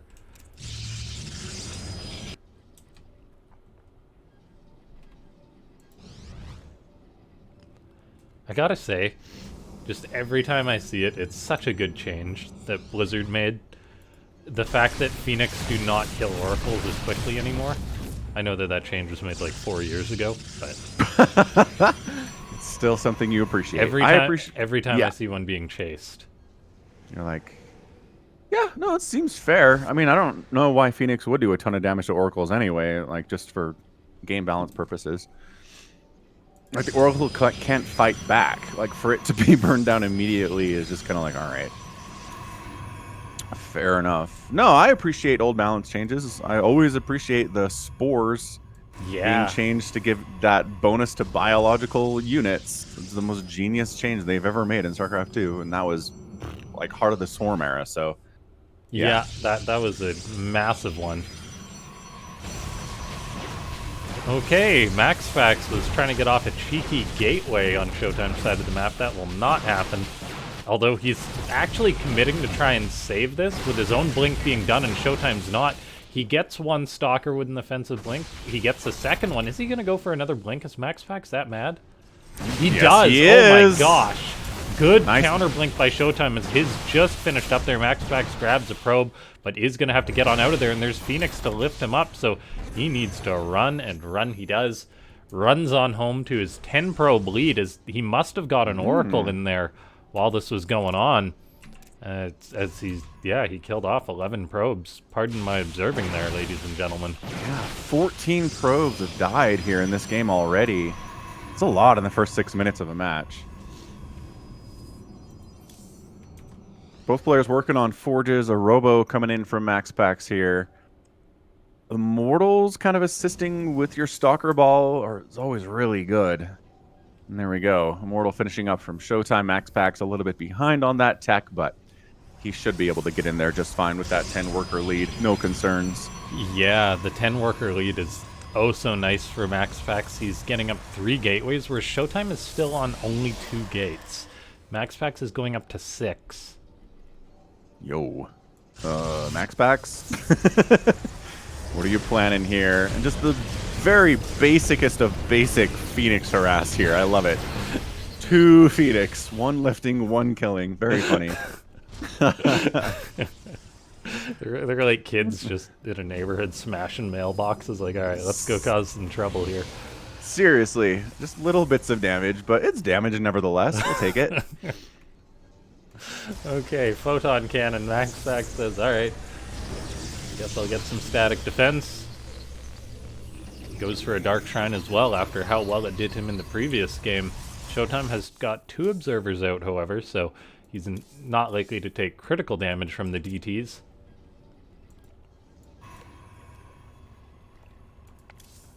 MaxPax utilizes his economic lead to continue on with a faster 4th base. I say that, though, as I check, and ShoWTimE's actually got his a couple seconds later. Somehow these mirror matchups always end up so even with these pro players that are evenly matched. Immortal gets pounced on. Battery overcharge. Saves it for a second, but cannot save it overall. Counter blink by ShoWTimE as MaxPax is really pushing the envelope, likely as a result of his earlier extra gateways, having a few more stalkers than his opponent. We see 2 adepts in the 3rd base of ShoWTimE. Only gets 2 probe kills, so nothing too massive there, but MaxPax canceled the 4th base of ShoWTimE. Nice play. Man, it always sucks. I always hate getting bases canceled. It's like, I'm just trying to do economy stuff. Leave me alone. Yeah. Both players' upgrades are pretty close. +2 getting started about the same time for each of them. ShoWTimE's a little scared, a little bit though. behind. Yeah, it certainly is. His army positioning, like, it seems he's worried to make a stand and defend this 4th base. He's got to, though. And he does get a good trade there. On the top of that ramp, gets the 1st volley up, 2nd volley up, targeting down stalkers on both sides. Ooh. All right. I feel like that was pretty good from ShoWTimE. Not game ending or anything, but, you know. Oh, not here we too go. bad at all. DT in your house. What's the reaction time? 1 probe. 2 probes. About 2.5 probes before the probe pull happens there. ShoWTimE managing that, gets an observer into the main base. DT tries to resist arrest. No, can't pull it off. DT blink on the way. Let's go. MaxPax getting Shadow Stride. MaxPax is like, if only my DT could have blinked into his natural.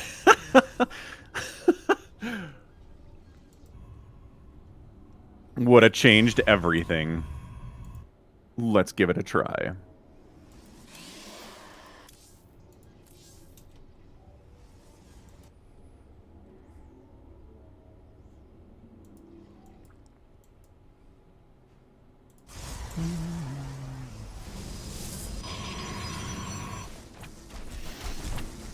Man, DT blink takes so long. Like, even if you're chrono boosting it. Nice blink up, nice blink away. Losing a couple stalkers there.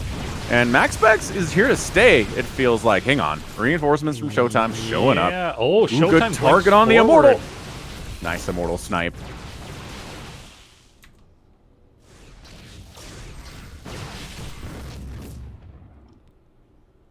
MaxPax has just been so aggressive this game. And the wall has been trying to hold on. He's not been infallible, though, as he's been taking damage here and there. He's investing in lots of static defense at his third base, expecting this MaxPax harassment multi-prong to continue on. He's got stalkers in his main base positioning, trying to shut down any potential prism play by MaxPax. I love this for ShoWTimE. MaxPax kills the critter. Oh no! Gotta root against the critter killer now. Yeah, MaxPax officially the bad guy in this movie. You think it was an accident, or was it just like a on-purpose thing? I don't know. I think he's just like, I'm MaxPax. I can do whatever I want. Now we know why he can't reveal his identity, because he kills critter. Okay, Stalker's Ooh, working. ooh. Man, this is like, where are the disruptors, I guess is what I'm asking. Aren't disruptors usually starting to show up this stage of the game? You got the Stalker disruptor balls going back and forth. I mean, I'm sure ShoWTimE would love to make some, but he's just been getting pressured so hard by MaxPax. It's true. This is going like super macro for a Protoss game, or a PvP. Yeah. Now, MaxPax does have quite an economic lead. He's got a 5th base up and mining already, whereas ShoWTimE is just starting up his 5th. MaxPax is his 6th on the way.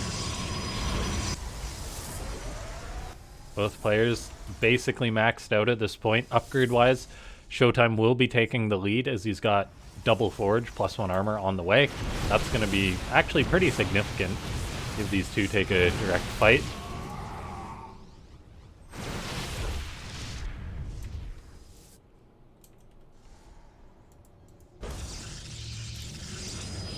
There we have it.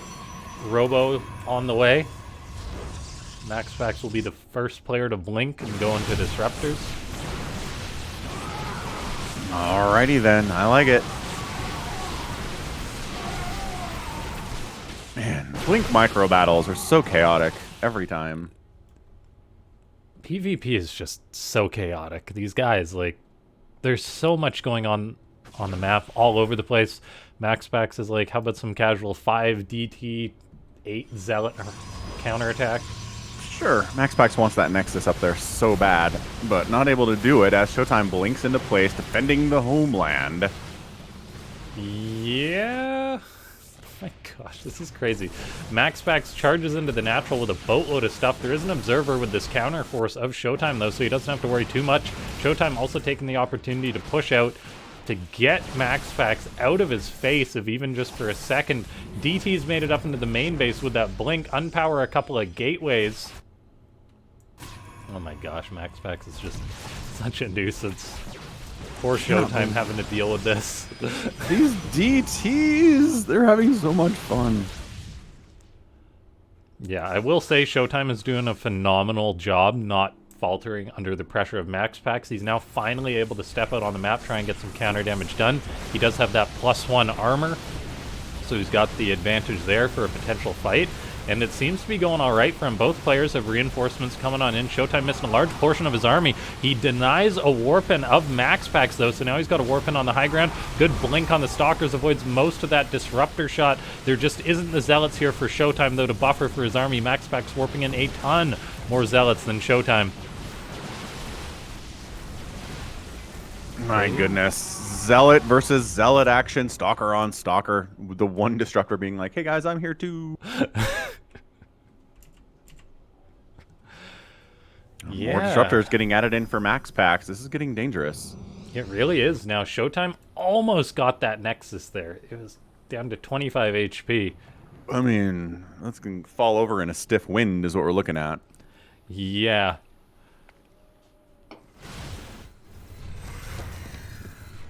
ShoWTimE has to retreat on out as MaxPax once again swinging to be the aggressor. ShoWTimE invested in a boatload of static defense. Definitely the right call. Yeah, man. 15 minutes on a PvP is crazy. Yeah, on primarily just Stalkers and Zealots.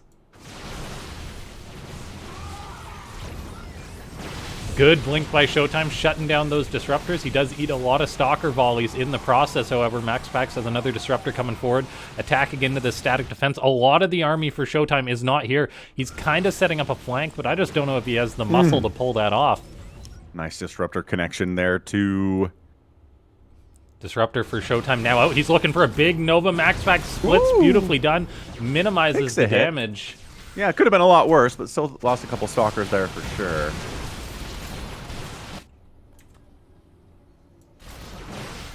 Yeah, man, we are into disruptor tennis here. ShoWTimE's disruptor starting to add to the party. He's gonna burn down. That's it. That's a dead Nexus. Nice hit. Just barely out of position there was ShoWTimE. Oh my gosh. Eats it. ShoWTimE blinking in, picking off another disruptor. He's been good for that this entire game. Numbers though, MaxPax still on 6 spaces. ShoWTimE just lost his 5th, although it was almost mined out. It really does go to show that he does need another base sooner rather than later. Definitely. That base going down was a big deal.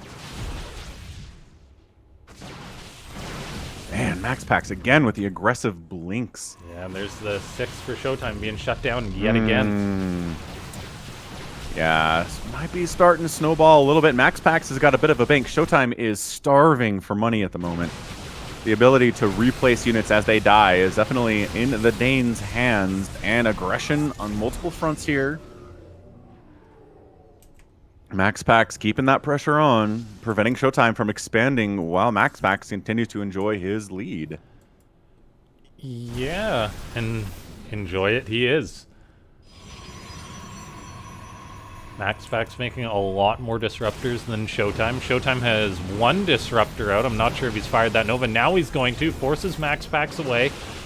That's a nice breath ShoWTimE can take. However, he's still got to defend this attack, and ShoWTimE has got a large portion of his army just split off because he's got to deal with MaxPax's portion.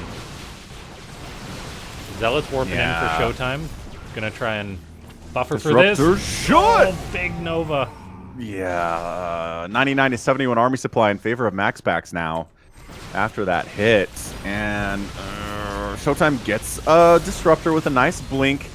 Loses a bunch of stuff on his own. That disruptor is dead. MaxPax wants it so bad, but doesn't blink on top of it.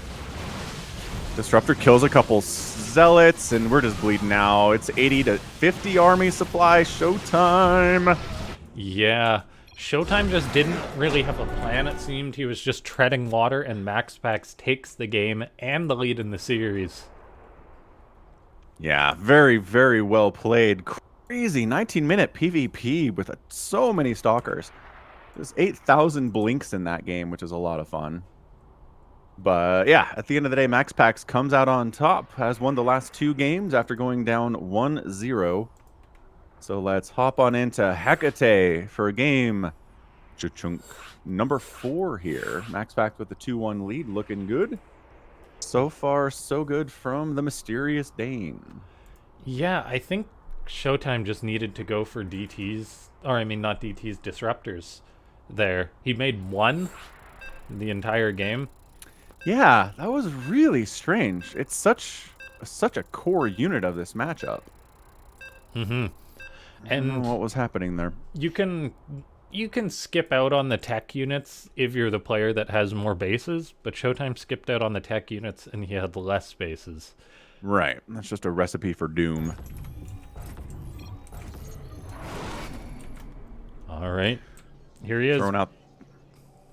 Bottom left, it's MaxPax. Yeah, throwing out the good luck, have fun. Top right, ShoWTimE.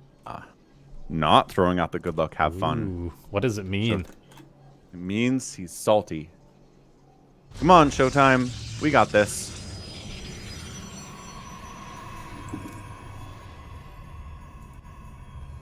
You got it against this young whippersnapper. Probably young whippersnapper. Yeah, I think MaxPax is like 19. Is he, though? How do we know? I did have a new theory while we were casting. I was like, what if MaxPax can't go to LAN events because he's in prison? What? Do they let you play Starcraft in prison? I mean, in Danish prison, maybe. Oh, that's a good point. Maybe they just let you play 12 hours a day of Starcraft. That's your hell. You're sentenced to play Protoss.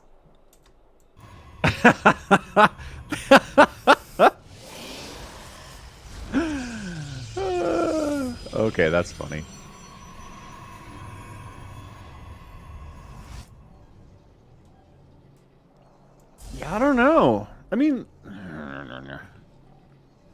prison in the Scandinavian Nordic countries are definitely like, they're nice.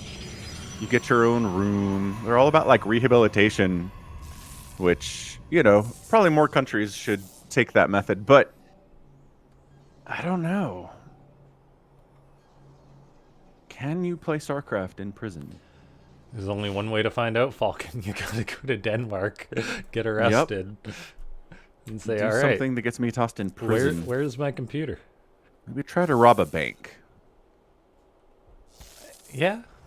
Can you play video games in Danish prison? What does Google say?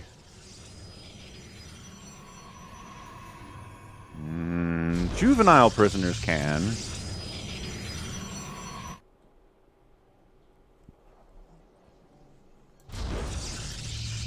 Oh, found a Reddit post of a Danish prison cell. Interesting. There's not a video game system in there. A lot of people are talking about that, yeah. Even like in America, inmates have access to video games on some level. I'm sure it varies a lot. Well, it's honestly, as far, I mean, not to get into it too much, if you want to keep rowdy prisoners calm, you can give them a PlayStation or something.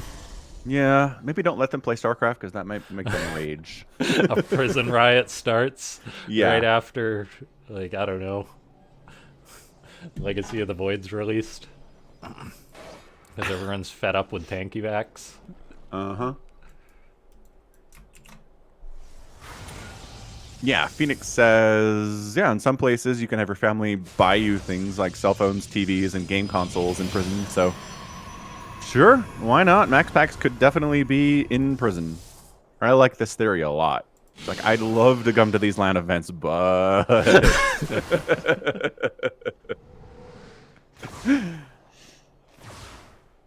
He was the driver for some massive bank robbery. I think that sounds about right. I like it. Although I imagine MaxPax being the mastermind that he is, he was probably the one who planned it. Ooh, yeah. At 16. Okay, we've got a proxy gate for ShoWTimE. He really likes his random building proxies. Wait, isn't there a rule you had to be 18 to compete in I think they changed... professional StarCraft events? I think it was 16, I want to say. Because Raynor couldn't play in most events until he was 16. And he couldn't earn WCS points at his first event, I think.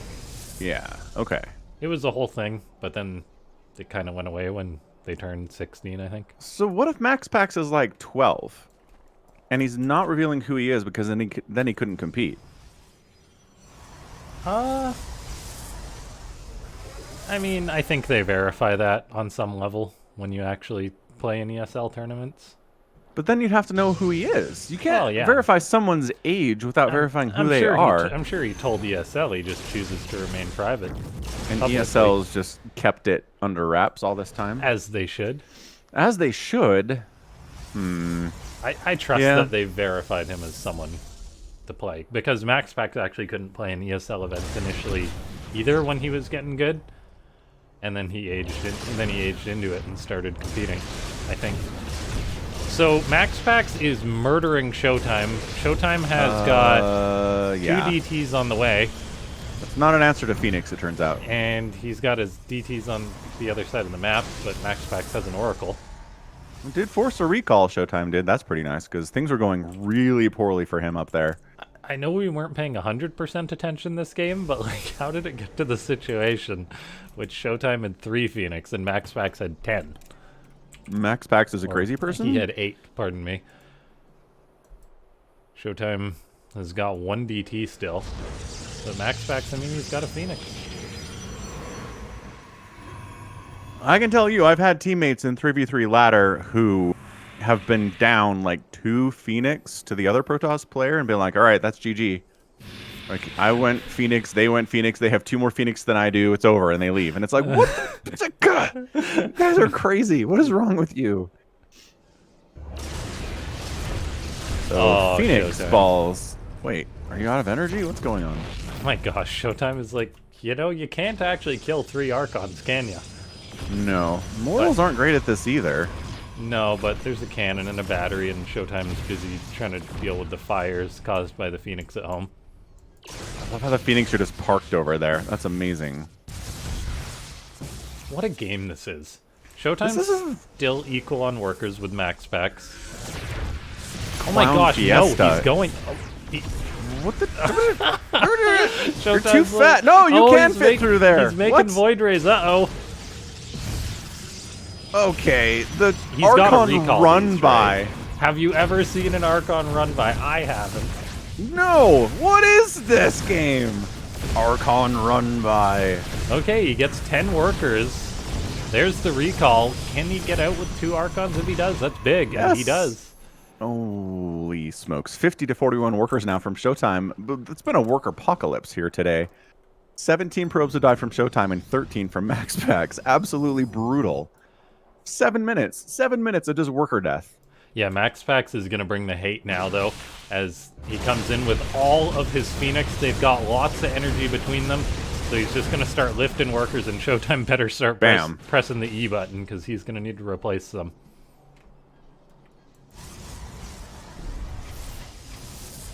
Those Oracles fighting Archons. What is going on? That Phoenix ball is so big. Get in there. Get in there. What are you doing? There's only 2 Stalkers defending. Can't lift the Archons. They are chunky boys. Taking a couple hits there. Ooh, probes transferring? Bad place to transfer, guys. Oh, this is just such a wacky game. Okay, Oracle gets taken care of. Keep in mind that MaxPax does have a single observer, and ShoWTimE still can make DTs. Stalkers and Archons getting on top of the Phoenix. Kills one of them. It's something. Absolutely. Every little bit helps here. It's 53 to 34 army supply in favor of MaxPax. It's not great. No, but... Dude, MaxPax is getting air weapons. I mean, he's he's making sky mass tossing void this rays. thing. Yeah. Sky toss in PvP. What a madman. I love this guy. ShoWTimE has got to be real careful here. That is a lot of Immortals and Void Rays. He cannot attack into this. Like, no, ShoWTimE. No, no, no. Particularly with all those Phoenix to lift him up as he retreats. Yeah, that's a dangerous place to poke your nose into.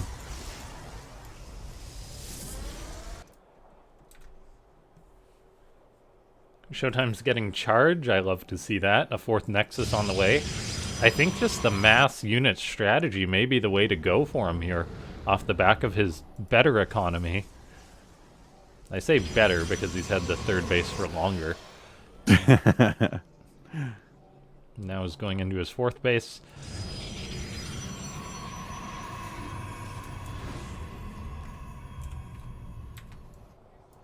"34 probes of ShoWTimE have died this game.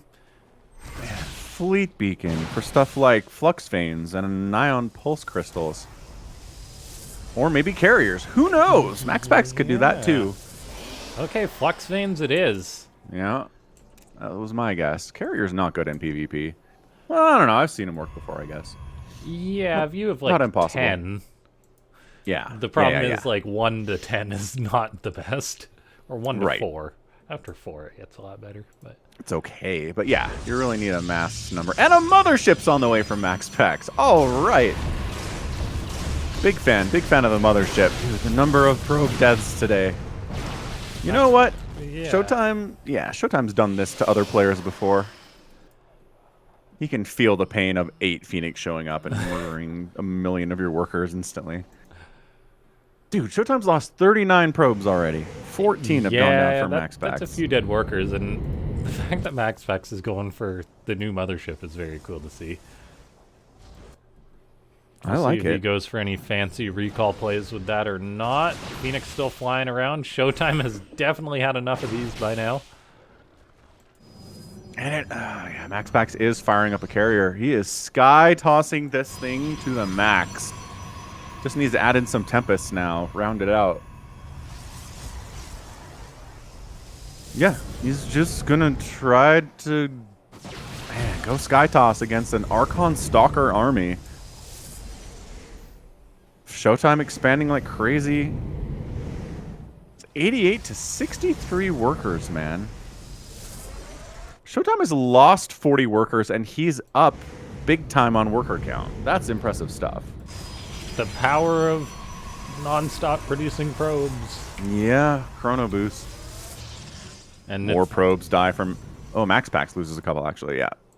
Yeah, it's good for ShoWTimE to realize that he can just make mass amounts of workers. Stalkers come on in. Getting whatever they can. There's a prism loaded up with 4 zealots. There is cannons and a battery in the main base, however. A couple of void rays popping in there, too. All right, new mothership does not provide permanent cloak. It's an ability you have to enable.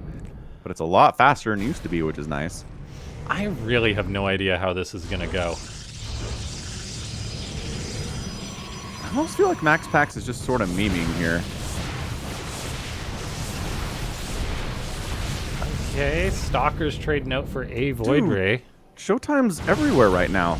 Yeah. He's inside the main base. He's poking that third base. He's threatening the fourth base. Are those zealots inside MaxPax's main? Yep. Yeah, they will not last, though. Battery overcharge. Pretty good. ShoWTimE poking and prodding a little bit. He needs to keep trading out against MaxPax at this point because he has the inferior army. He's got the superior econ, though. Yeah, he just needs to keep trading out against MaxPax. Wave after wave of units, basically. And that's what he's doing. He's got 47 Stalkers. He can just volley things down and get out, ideally. Pushing on the left. He's actually bringing everything towards...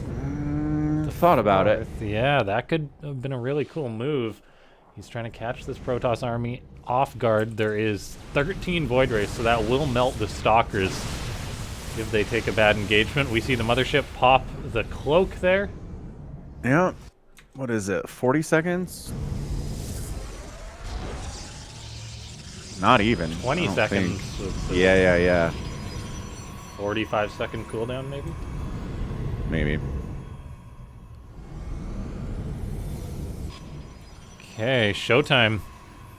He's looking to poke in again. He has not got the damage done that he needs. He's going in. He's trying to get a carrier. He gets one. That's good. He needs to keep doing things like that. Loses a lot of Stalkers, though, to those Phoenix. Yeah, the Phoenix Void Ray combo doing what they do best against those Stalkers. And as both players reach max out, ShoWTimE is going to be in a little bit of trouble.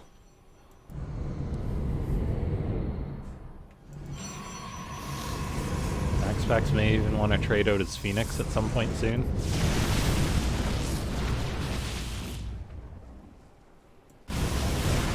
See an engagement. Phoenix lifting up a lot of those Stalkers, doing a good job at it. Yeah, 118 to 90 army supply, warping in more Stalkers to replace the Stalkers that are dying. Yeah, it's just Stalkers trading out for basically Phoenix. That is not good for the blue Protoss player. ShoWTimE, no. He's making 6 more gateways. Yeah, he's trying to spend his cash. These 92 probes are putting in tons of economic work. It's 13,000 resources lost from ShoWTimE, though, and only 8,000 for MaxPax. Good trades consistently throughout this game. Yeah, it's wild how we can have such different resources lost. These two are playing completely different styles. ShoWTimE just hasn't been getting the trades he needs against MaxPax. He's now dealing with Interceptors, Void Rays, pushing him all the way home. MaxPax has grouped up his army, so ShoWTimE has no choice but to counterattack and go for the base trade. Stalkers being cornered by these Void Rays. Can ShoWTimE at least get decent trades with them? We'll see. There's a carrier that's a little bit vulnerable. Maybe he can pick that off. No, he's just got no choice but to retreat. He's trying to take down this base of MaxPax. He's got a lot more real estate to lose, though. So it's true. The base race does favor ShoWTimE just by the sheer number of buildings that exist. Yeah, ShoWTimE, I think, needs to drop like 30 cannons or something. Well, not that he can afford that many. As many cannons as possible. MaxPax is coming home. I dig this. He recalls. Oh, the Void Rays get caught out with no Immortal, no carrier support. That's a good trade for ShoWTimE. We're as good as he's going to get. Stalkers have to blink on out of there. ShoWTimE warping in 7 Zealots because he's got 0 gas. Wow. All right, army value 106 to 103, pretty close. It's just Stalker, Stalker, Stalker, Zealot versus this very sky tossy army here. MaxPax threatening in 69 to 43 workers. Time Warp gets tossed down, slowing down the ability of units in there to move and everything else. But yeah, ShoWTimE, again, there's a reason he's called the Wall. His defensive capabilities are so good.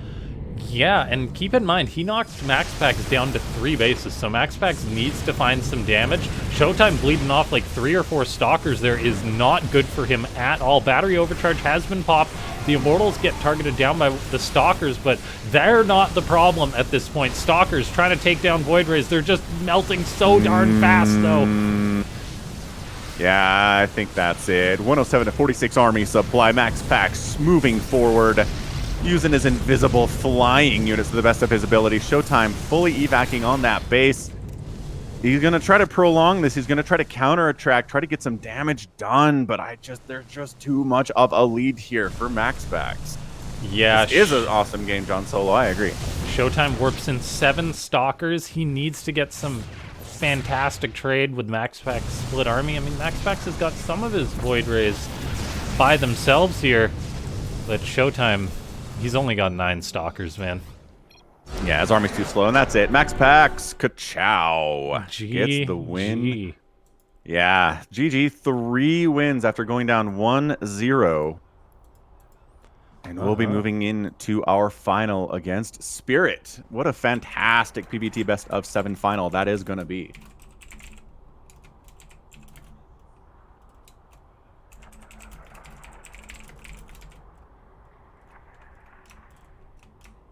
Awesome. Incredible stuff here. So thanks everyone for being here. Glad you enjoyed the series, everybody who's hanging out with us. That was a lot of fun. Crazy game 4.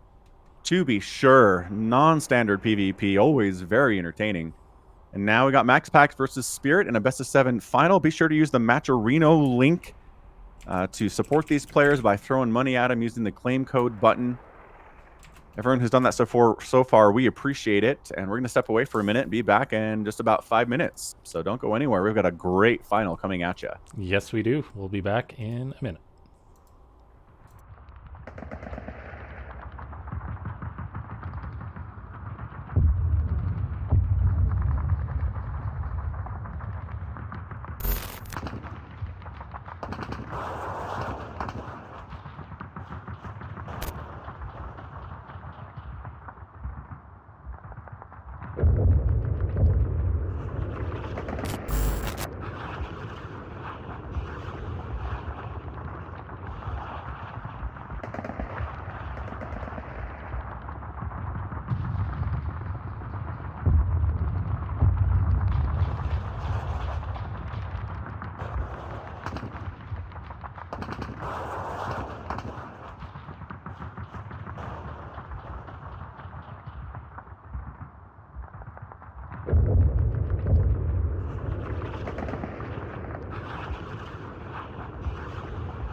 All right, everyone, we are just a couple moments away from finals time, which Big, is yeah, best of 7 finals, Spirit, MaxPax, excellent stuff here.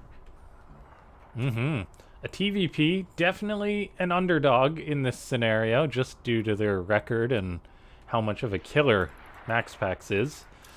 But Spirit should hopefully deliver some good games. And before we load on into this one, I want to mention the Matcherino again.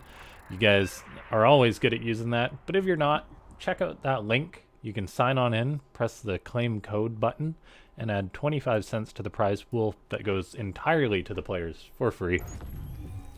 And also, Afreeca TV has got the Round 9 event going on if you want to try your hand at streaming. That goes until February 12th, and all the details are linked in that link I put in chat. You can win a PS5. Okay, and now here we are. In the bottom right, representing Team Navi, it's Spirit. And in the top left, it's the mysterious and awesome MaxPax. Almost forgot to change the scenes there, but I remembered. We got there. We're in. Okay. So, a best of 7 TVP. Come on, statistically, we gotta get nukes in here somewhere. I don't know, to be honest. I know. I wouldn't bet on it, but it's a long series, probably. I'm sure we'll see lots of wacky stuff from MaxPax, but I honestly think Spirit's gonna just be trying to survive for a lot of this. I don't think he's gonna have the time to build a nuke.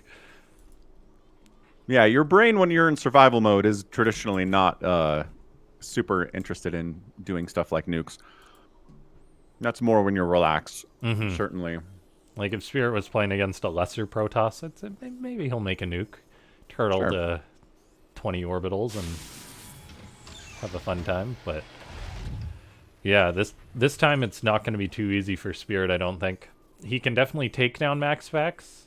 He's won series against him in the past. He's taken many maps off him, but MaxPax is without a doubt the favorite here.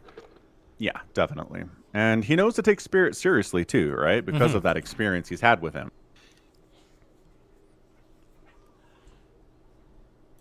Okay, Reaper on the way. Single gas for Spirit, so he's going for an expo. Key's like, I heard nukes. Yeah, we're just hoping. I'm not promising anything. I'll try and set up. Someone will have to dig up the statistics of which pro player is most likely to drop a nuke. And then we'll have to try and set that up for which Zerg player or Protoss is most likely to sit back and turtle and get nuked.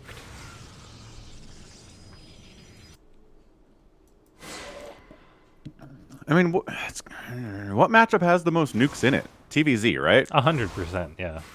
Yeah. I think they'd be fun in TVT as well. It's just those games don't usually go long enough to get that tech. They do happen sometimes with crazy mech. Yeah, like nuking in a like entrenched tank position of 20 tanks is incredible.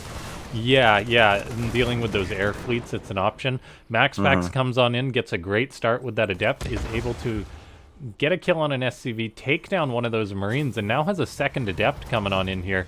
He's looking to bully Spirit a little bit, already delaying the CC and getting the momentum in this game.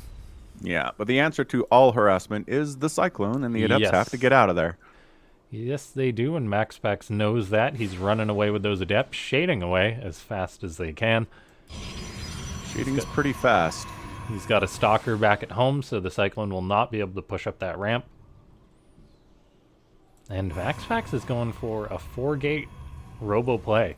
He's going to be looking to put the pressure on Spirit.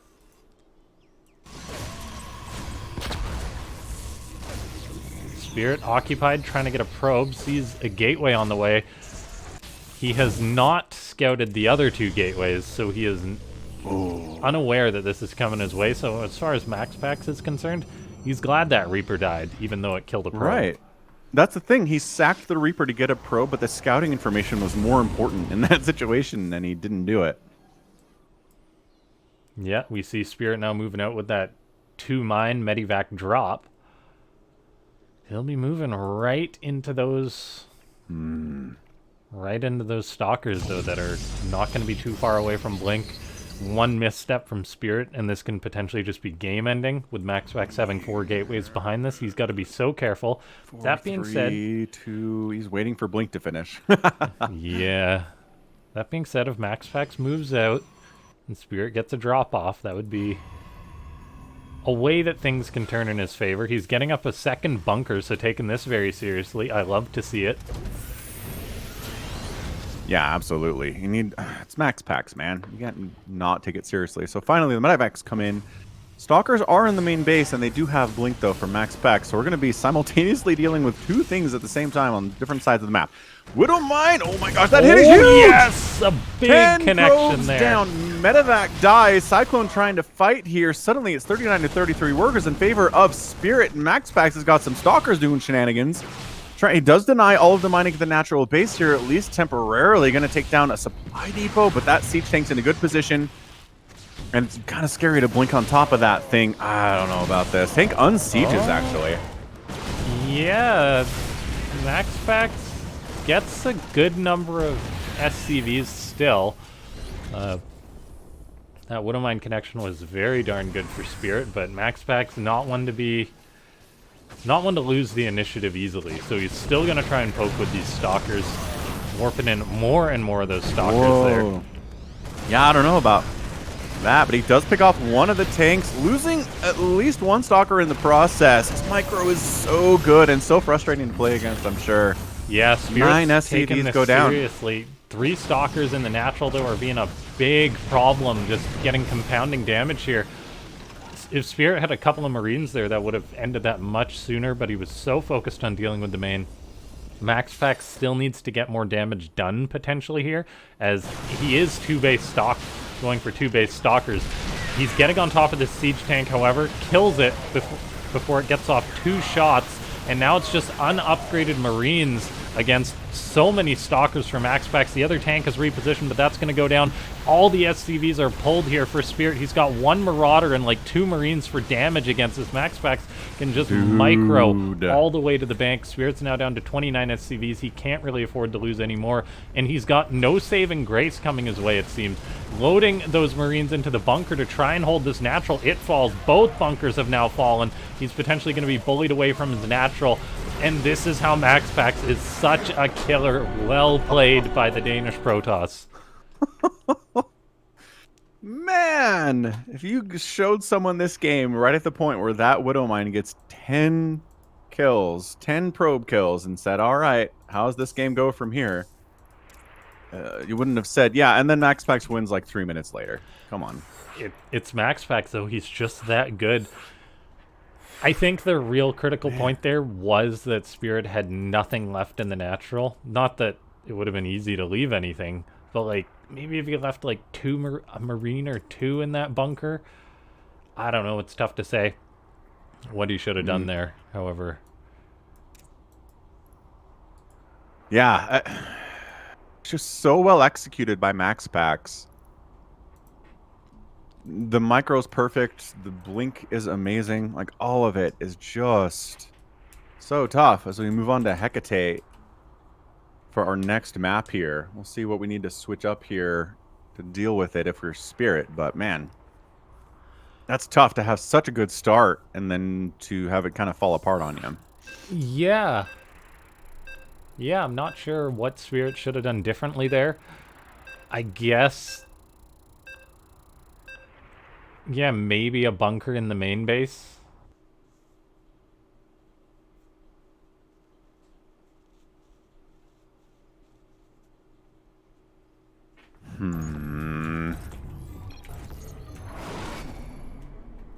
All right.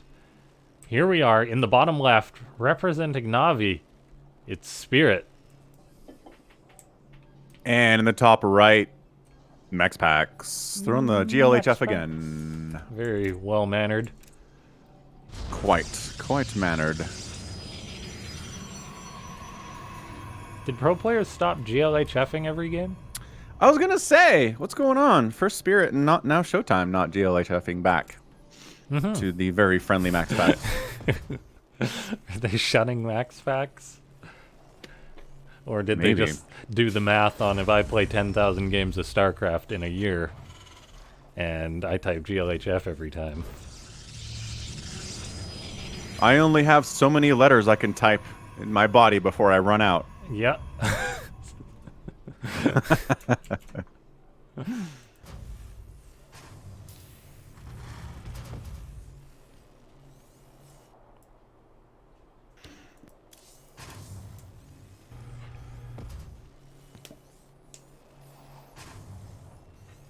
All right, man. Double gas. For that barracks is done. Gas income heavy here.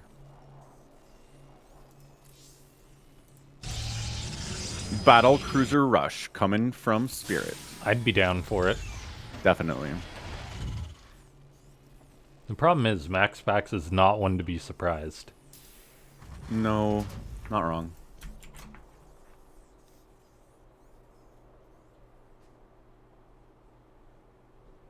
Yeah, I mean, that's what makes you... It's one of the ingredients that puts you in that elite status, right? If you're never surprised. 100%. It's really hard to be elite if you're good at everything, great at everything else, but you are surprised sometimes. Okay, MaxPax scouts. Then sends that probe right on home.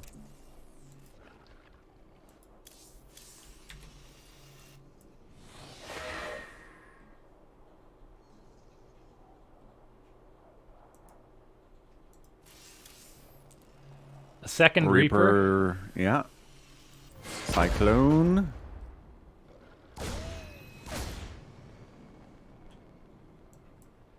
Reaper trying to run and here fight we go. back. Can Spirit pull off this elite micro? Oh, man. Oh, I think he's going to lose that Reaper. Yeah. And then the other one's so low on HP. Good try. It's important that Spirit tries to do things like that, even if he fails, because you got to get one up on MaxPax somehow.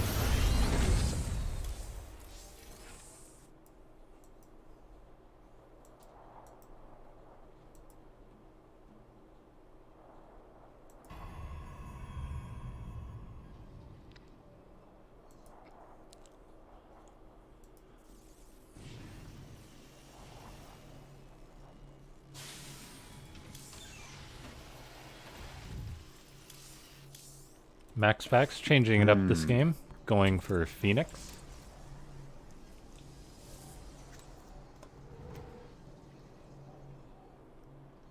Ooh. Is he doing the Phoenix Adept revival stuff? That Oh, was the strategy in PvT in early Legacy of the Void. Then they nerfed it so that Adepts didn't two-shot Marines, and it kind of went away. But then it's been making a bit of a comeback over the last 12 months somehow. yeah, I honestly can't say that I've seen too many games with it yet, but I No. hope I'd be open to seeing it, that's for sure. Oh, Spirit. Oh, Trying to man. play mind games a little bit with MaxPax. Ooh, he's like, come get this Cyclone. It's nice and juicy and ready to die. That is 100% bait. We'll see. As long as MaxPax is paying attention to his units, I don't think he's flying into that. Is he going to use the medevac as bait too? The Phoenix are just like, what ups? Oh man, getting a mule. Ugh, that hurts. Yeah, at least it was half a mule, so. Yeah. Only represents, what is it? 300 plus minerals for every mule? I think it's, I want to say it's like 270 or something. Yeah, somewhere there.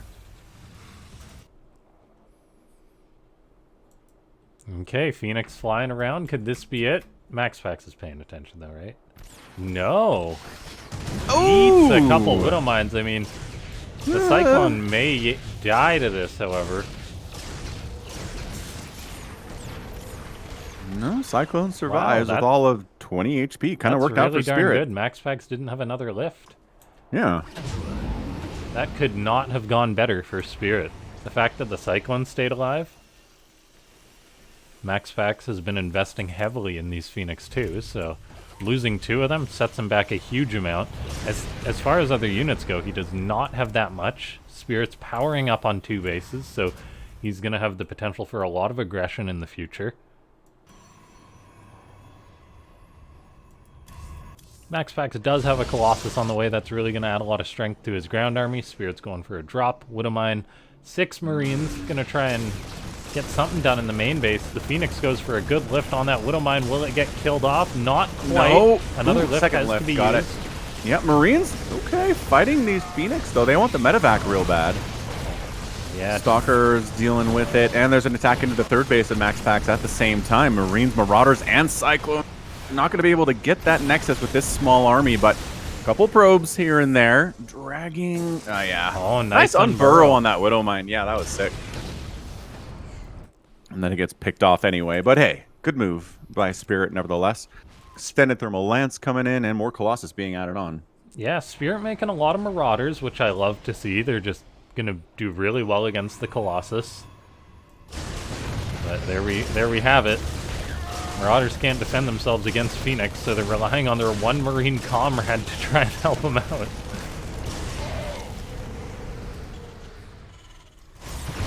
Spirit going for another attack towards that third base. There is a second Colossus coming on out. Battery overcharge gets popped, but that gets targeted down. Spirit is going for blood. He gets one of the Colossus. Can he get the second? Yes, That's a and reset. an Immortal. Yeah, and an Immortal dies. The Phoenix are trying to fight here, but the Cyclone Marine pretty good. Probes have to be pulled off to fight to help clean this up, and they will. But that's a 10 probe kill there. 52 to 50 workers in favor of Spirit now. Yeah, Spirit getting some damage done. He's got that third base rebuild, or continuing its building.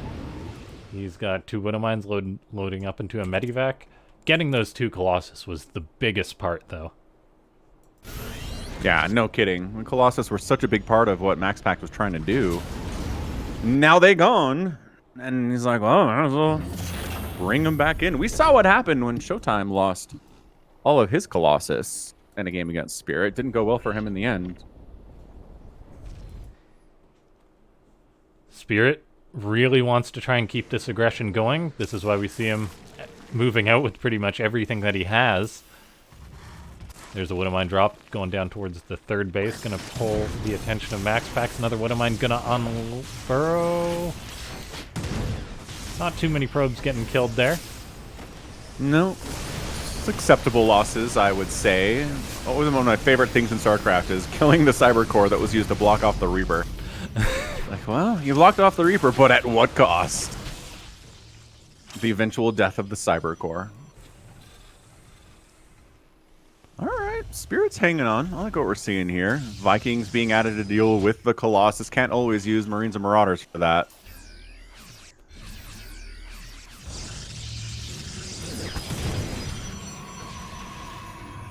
Widowmine trundling, running as fast as it Run. can on its four legs. Oh. Oh, then it gives up. Boo. Nice observer positioning for MaxPax. Sees the army of Spirit. MaxPax making 2 Archons, realizing he needs a lot of beef in his army. And oh my gosh, is he going to be getting aggressive? I mean, he's about halfway across the map, so it seems so. At least maybe just to keep Spirit over here while a 4th base is coming up for MaxPax. The turret getting set up to go into the main base as well. MaxPax is never doing just one thing. We see him come in with that prism. There's a lot of Vikings for Spirit. They're not in position to deal with that, though. He sees it's coming. He should be able to get the prism, but he will not stop the warp. And in comes MaxPax now, trying to pull a fast one on the Terran player, and he may just be doing that. The Vikings are coming forward, but the Phoenix are going to do an excellent job buffering their shots. The Zealots are still in the main base. Ghosts are popping out for Spirit, but it's just so chaotic for the Red Terran at the minute. He's lost 10 SCVs in the chaos. The Protoss player has still got a good amount of units out. Spirit's got 4 Marines sitting in the bunker doing nothing right now. Yeah, Ghosts getting wiped out before they have enough energy to do anything at all. All the Vikings, no more Vikings are popping out, but the Viking count was reset temporarily. MaxPax feels like, okay, can't really push any further here. Let's not overextend. Let's pull it back home and let the Zealots try to take down a refinery, I guess. That's some weird targeting. Yeah, that attack, it didn't get massive amounts of damage done. It definitely took the momentum away from Spirit. MaxPax now can retreat on home. He's got up his 4th Nexus. Looks like he's planning on building a 5th relatively soon. I'd say the main thing was the Vikings killed.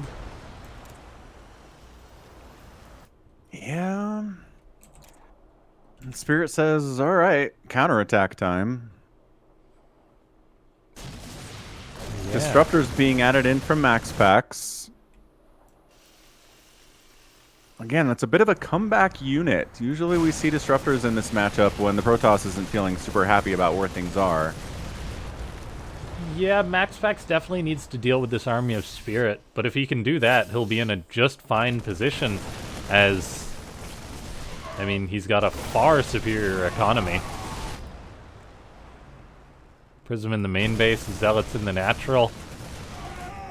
The Spirit see that Prism? Yes, he does. 2 Vikings gonna work away on it, but not before 4 Zealots get warped on in. My goodness, charge lots inside your mineral line. One of the worst things in the entire world there. Widowmine's trying to help, but can really only do so much as 8 SCVs down 10. Man, 11 SCVs have gone down. It's 74 to 46 workers. Yeah, MaxPax can hang on here. He's in a fine prime position. Spirit, not to be deterred, is going to go into Liberators, a sign that he's not looking to end the game just right away. They could be a useful pushing tool for him, though, as MaxPax only has Stalkers for his anti-air. So you got to give it to Spirit, just being content on these 3 bases. He is, but economically, he's in a bad, bad way. And he needs to do something. Spirit, you madman. He's going to go for it. Get the Colossus to walk past those Vikings. They eat a lot of shots, but they do not go down. Disruptor gets a big connection on the bio of Spirit. All the Vikings perish pretty much. There's 4 left, but the Colossus got healed up by the battery. Spirit throwing away a lot of supply in what was not a great engagement. No. Oh, the 3 Liberators. Oh, gosh. Oh, MaxPax not quite paying attention right away. Disruptor Nova does get fired off, though, forcing Spirit to back up. Another Nova connects with 3 fresh Marauders. Spirit's trying to take the fight, but with reinforcing Zealots, I don't know if he can. His bio's highly stimmed. Another Disruptor comes in, and Spirit targets it down. Oh, that was so close. There's just not enough, though, for Spirit. MaxPax takes it. Yeah, that was really nice target fire on that Disruptor, killing it. Wow, the Nova is sitting in the middle of like 12 Marines, but not enough at the end of the day. So GG there. MaxPax takes a 2-0 lead in this best of 7. Woof, just that aggressive push. Being able to push simultaneously at the front, at the 3rd base, at the natural base, and dropping charge lots into the main base is just so hard to deal with. Yeah. I don't care who you are. That is just so frustrating. It was incredibly done.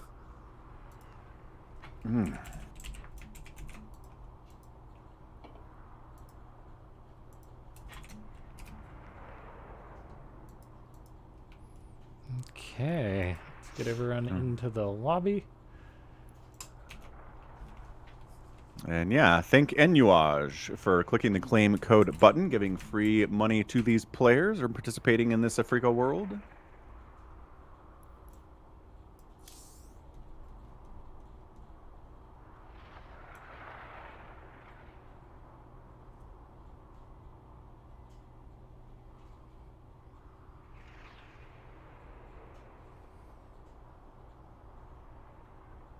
It's like we're just trying to figure out what our next map is going to be here for this best of 7. But thanks everyone for hanging out for another edition of Afreeca World. It's 109. It's a good number. And yeah, as always, if you want to follow us both on Twitter, that's the good place to see where the next event will be and when. We are usually at a different time, but with the European players, we've moved that one, obviously. Yeah. Yeah, it's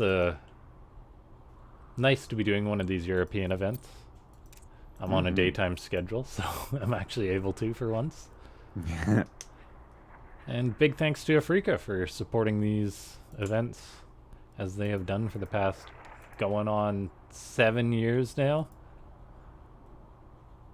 Pretty incredible stuff. Gotta support that Starcraft. All right, so we've hopped into Oceanborn. And we'll see how Spirit is able to do here. It's so tough. This is a tough series for him anyway, but especially if you go down 3-0 in a best of 7, you just kind of feel like, all right, it is a super, super, super uphill battle from here. Yeah. Okay, here we have him in the top left. It's Spirit. And in the bottom right, MaxPax. Doing MaxPaxy things, which is blocking off Reaper hop-up spots. Yeah, and then losing the Cybercore 6 minutes later. As is tradition.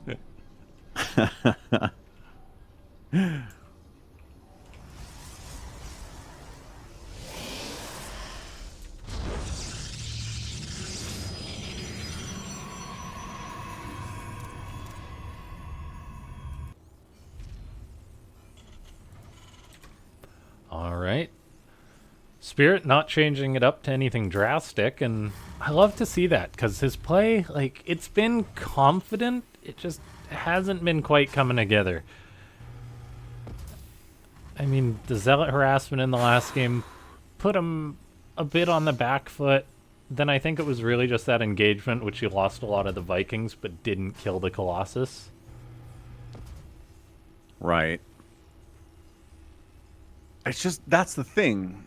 Your engagements need to be perfect if you're going to take down MaxPax, and if one aspect of it just doesn't go exactly as you want it to, it's going to be really hard to win. 100% agreed. He keeps going for this Reaper stuff. Yeah. Try and try again, says Spirit.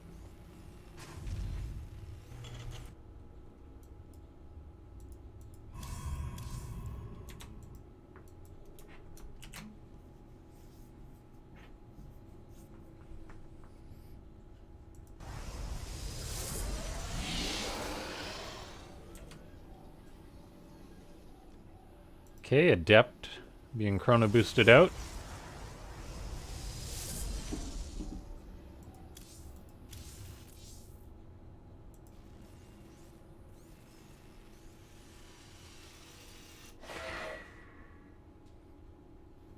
All right, man. We've seen this Reaper Adept stuff so many times today.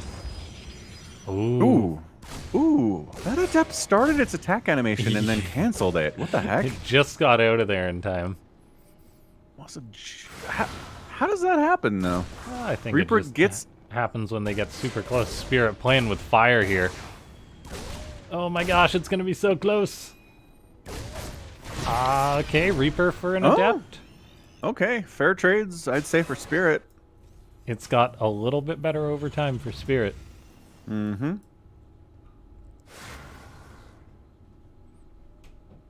Maybe in game 4 he'll kill the Adept without losing a single Reaper. Adept scouting, but then gets on out of there, knowing the Cyclone is out.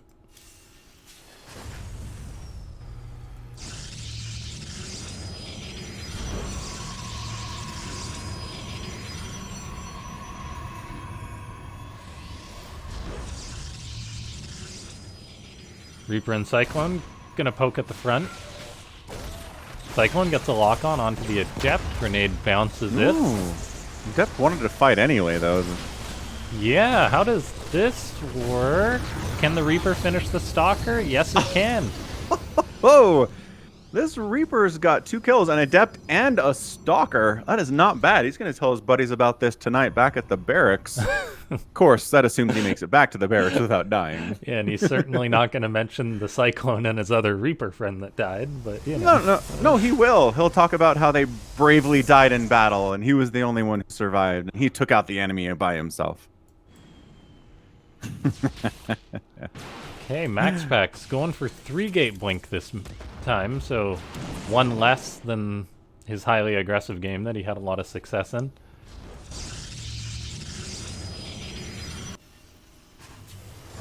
Spirit getting up a tank, making a Marine behind this. He's only got 2 Marines, so he really needs to get on that production, making anything that he can. In goes this Widowmine drop. MaxPax has got nothing back at home to defend. Well, there we go. 3 Stalkers coming from the natural. And Blink is revealed. The Widowmine will go down. No way, Jose. And beautiful micro there. 1 probe dies, acceptable losses, as everything else got murked. Spirit going for the 2nd bunker. He knows MaxPax is over here somewhere. How about a bunker in the main, though? Because we all know MaxPax is going to go into the main. Well, tanks covering both areas, but I don't know. Tank to fall back to. Marines covering it pretty well here. Just picking off 5 SCVs and getting out of there, not being greedy. And then blinking all into the natural base 2 is MaxPax.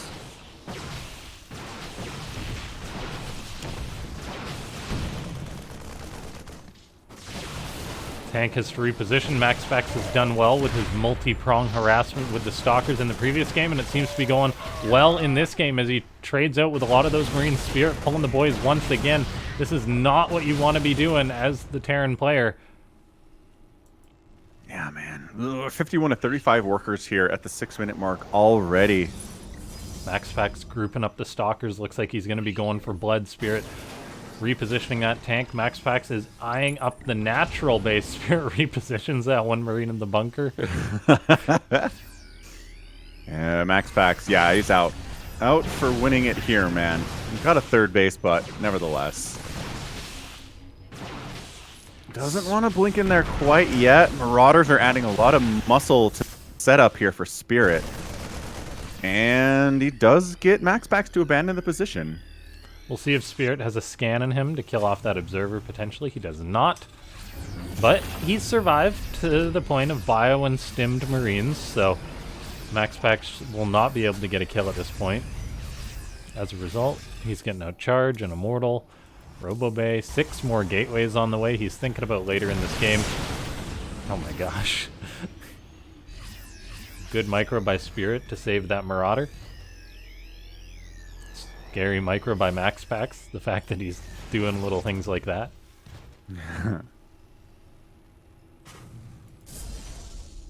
MaxPax getting into that Colossus tech again. The Robo Bay coming in. Just about done, too. We can start that pretty soon. Spirit's got the 3rd on the way. I'm willing to bet MaxPax is going to try and cancel that potentially. He's got Prism. He's got some Zealots in there. So he's already planning his backstab move as Spirit just begins to move out now. And Spirit has got nothing in the main base. He's got a single missile turret to help try and defend against this, but pretty good. The Zealots are unloaded. Yeah, Spirit desperately running back into the main to try to deal with this. MaxPax's Stalkers just being everywhere, being annoying. They did get the turret, so future War Prism harass is going to be good, but just buying time for MaxPax's 4th base to warp in, to get Colossus, to add in some more charge lots. +1 attack's going to finish up here in about 20 seconds, which is awesome too. Yeah, and Spirit is going to need to win this game real soon. Like, Yeah, it's 2 base in it. Yeah, he's gotta. I mean, he does have the third on the way, but it's so delayed. But like, it's double Colossus production. MaxPax is on 4 bases, making 4 probes at a time. Yeah, I don't know. It's tough. That third base is landing. He's got it defended well enough.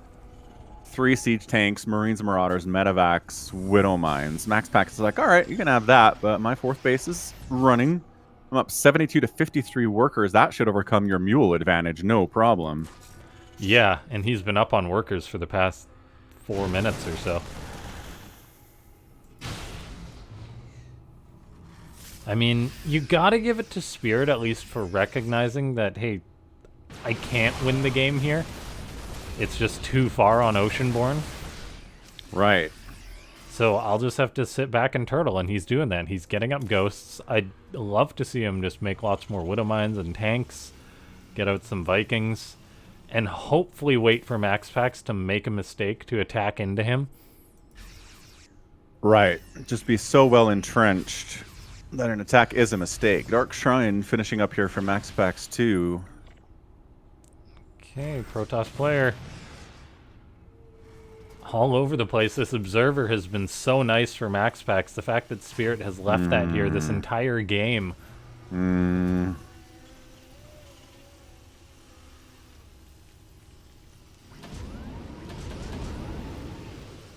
Turret is going up. We'll see if MaxPax repositions that Observer before it's done.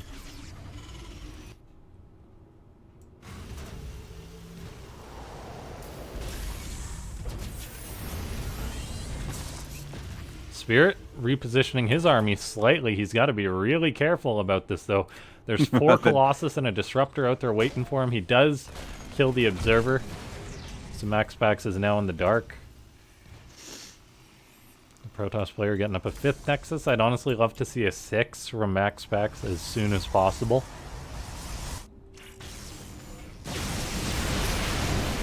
I see beautiful EMPs. Good dodge on that Disruptor, Nova 2.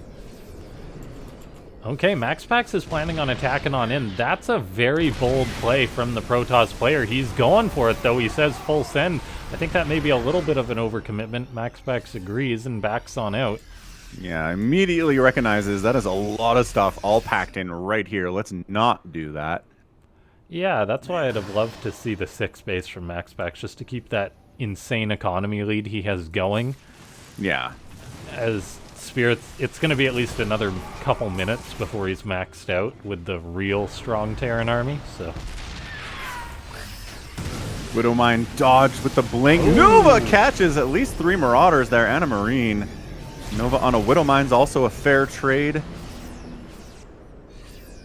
Extended Thermal Lance about 30-40 seconds away here. DT Blink is done, which is a lot of fun. Spirit trying to move out, trying to force a fight as he secures up his 4th base simultaneously. That's good to see. Vikings getting good shots off. The tanks reposition. The tanks really are a huge portion of Spirit's defense. If they go down, it could get a little more problematic for him with Protoss poking and bullying him. Spirit being forced into an engagement, has to lift that base off. Oh, Disruptor kind of overshoots the army, but there's another Disruptor. Nova catches a Marauder there. Viking, pretty good job. Oh, almost getting that Colossus, but Colossus able to back out of there. Oh, Zealots or DTs heading into Spirit's 3rd base. Oh, DTs. The bunker in with the Marines will buy a little bit of time, but they just cut through everything so quickly.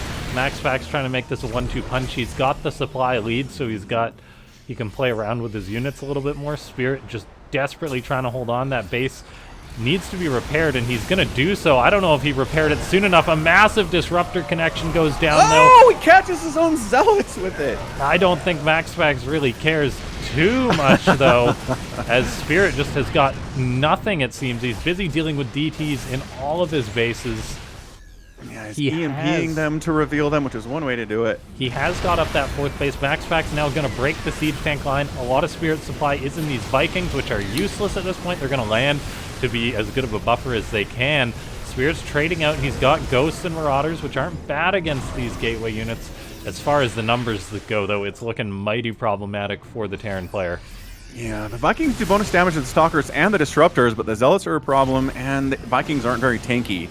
Yeah, I think we're going to need to see the boys get pulled here. Disruptors are zoning Spirit constantly. Another Disruptor is coming on in. Spirit almost targets down one of them. Another Nova gets fired. He has to split. One Medivac is trying to heal up most of this army. GG gets called. Yeah. Spirit taps out. And MaxPax is able to get the 3-0 lead.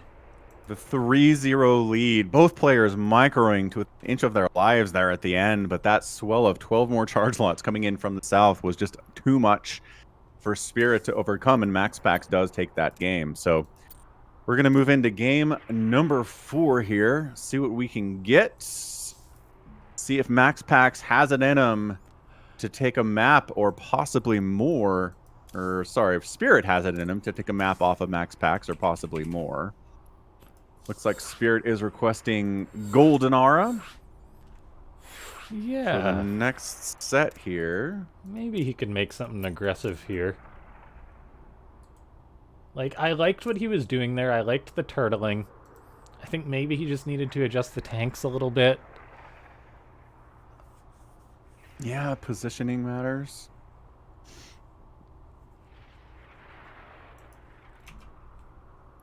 It's tough. Again, there's so many little things you gotta do. It's so difficult. Yeah. Beating MaxPax is not easy. No. Not when he's the number 3 ranked player in Aligulac right now.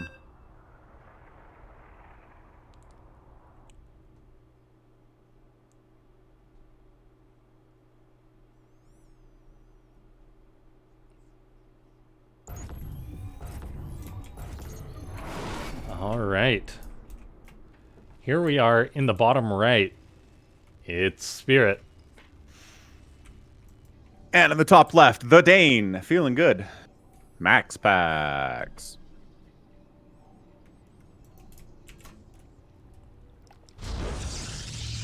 Yeah, big thanks to all the viewers who've been checking out the tournament today. It's great to have you. If you enjoy these events, you can follow Falcon Paladin and I, LaughNgamez, on YouTube, Twitter. We both have Discords. Why are we categorized as Minecraft? Because I was streaming Minecraft and I forgot to change it. Ah, that makes sense. Fair enough, fair enough. That's funny. Wrong craft. I think we're committed at this point, though. Uh-huh. Totally.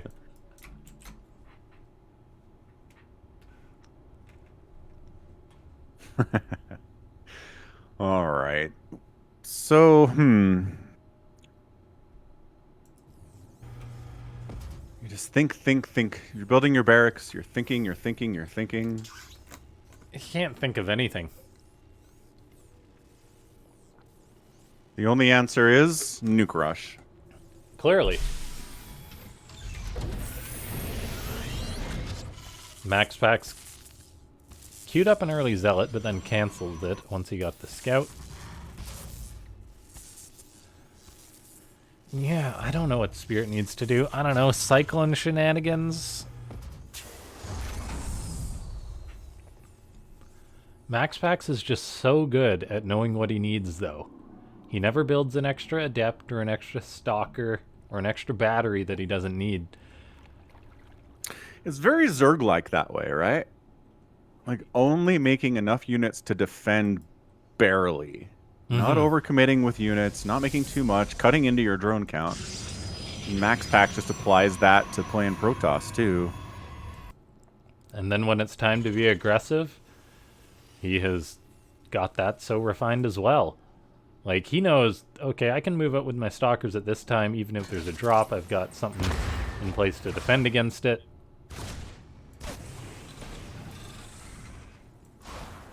Oh, Spirit trying to micro against the Adept. That is going to lead to a dead Reaper, unfortunately. Yeah, kind of close. Not really. It's the rule, and you can't break it as the Terran player. If your Reaper takes one shot, you must retreat. because if you eat 2 shots, the Adept will guarantee your death. Oh, good micro. He does actually get the Adept. MaxPax getting a little bit greedy there. Another Adept comes on in, gets locked on by the Cyclone, and will be pushed away. MaxPax is going for an extra gateway behind this, however, so he's looking to put the pressure on Spirit. And against a Terran that's gone for some form of a drop every game, that means he's not going to have the defense he needs to defend against something like this. Right. It's kind of a problem. Yeah, that starport finishing not helping in a situation like this. Yep, MaxPax going to be moving in now. There is a Widowmine buried at the front. MaxPax sees it, unburrows, and is starting to... Or Spirit sees it, unburrows, and is starting to retreat. That bunker does not get finished, which is a big blow to the Terran player. Adept will go down, and the bunker does finish up. The problem is, there is a contingency plan for MaxPax behind this. He kills the Cyclone. He's committed in with the Stalkers. The Widowmine does not burrow in time.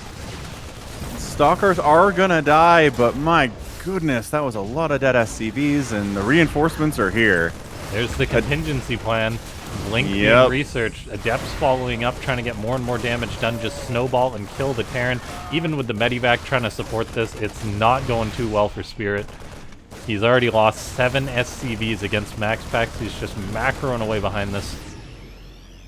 Yeah, 41 to 26 workers now for MaxPax. Plus he's, I mean, army values, looking what it is too. Just Liberator, but against this many Stalkers, it's a tough ask for sure.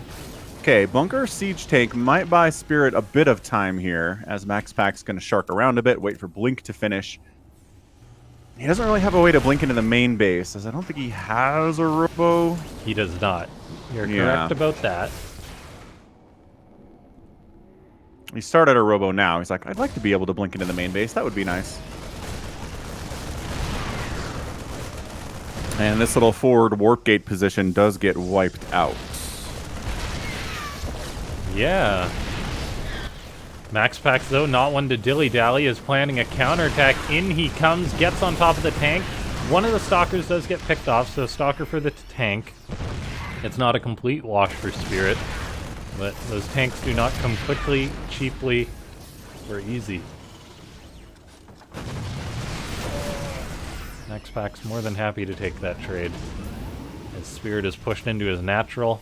After cleaning up that gateway, a Liberator is going to be moving out looking for some harassment, but it's a Protoss with Blink, so MaxPax shouldn't really get caught off guard by this, as I believe he saw the Liberator as well. Spirit is going for a few extra racks. I like to see this. He's still down 53 to 39 workers. Not happy to see that at all. Again, mules are good though. Yeah, that's why I honestly like the extra racks. I think he's just got to make like a tank, as many tanks as he can, and then just pump Marines and go for it. Because like, yeah, it is not good.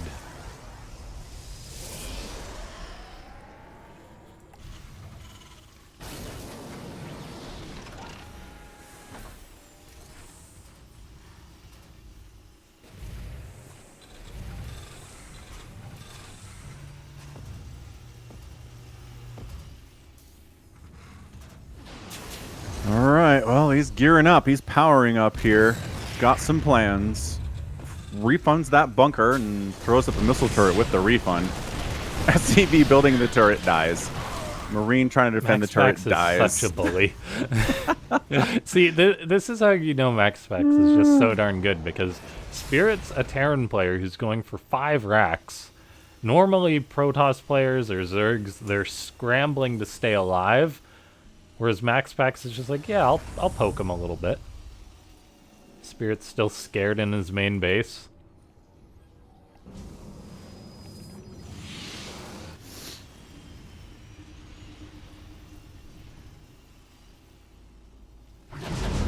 Okay, double Medivac drop loading up for Spirit.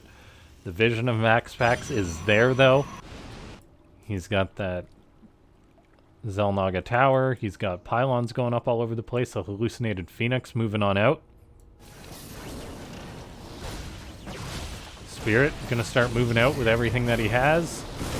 And it's gonna be aggression because there's no third base behind this. Spirit setting up a nice flank. Gonna try and catch the Stalkers of MaxPax for a start of his engagement. They're gonna be retreating. Spirit's gonna catch them. Woohoo! Every one of them goes down. 6 around there. Yeah, a great move. Spirit, he's pulling the boys.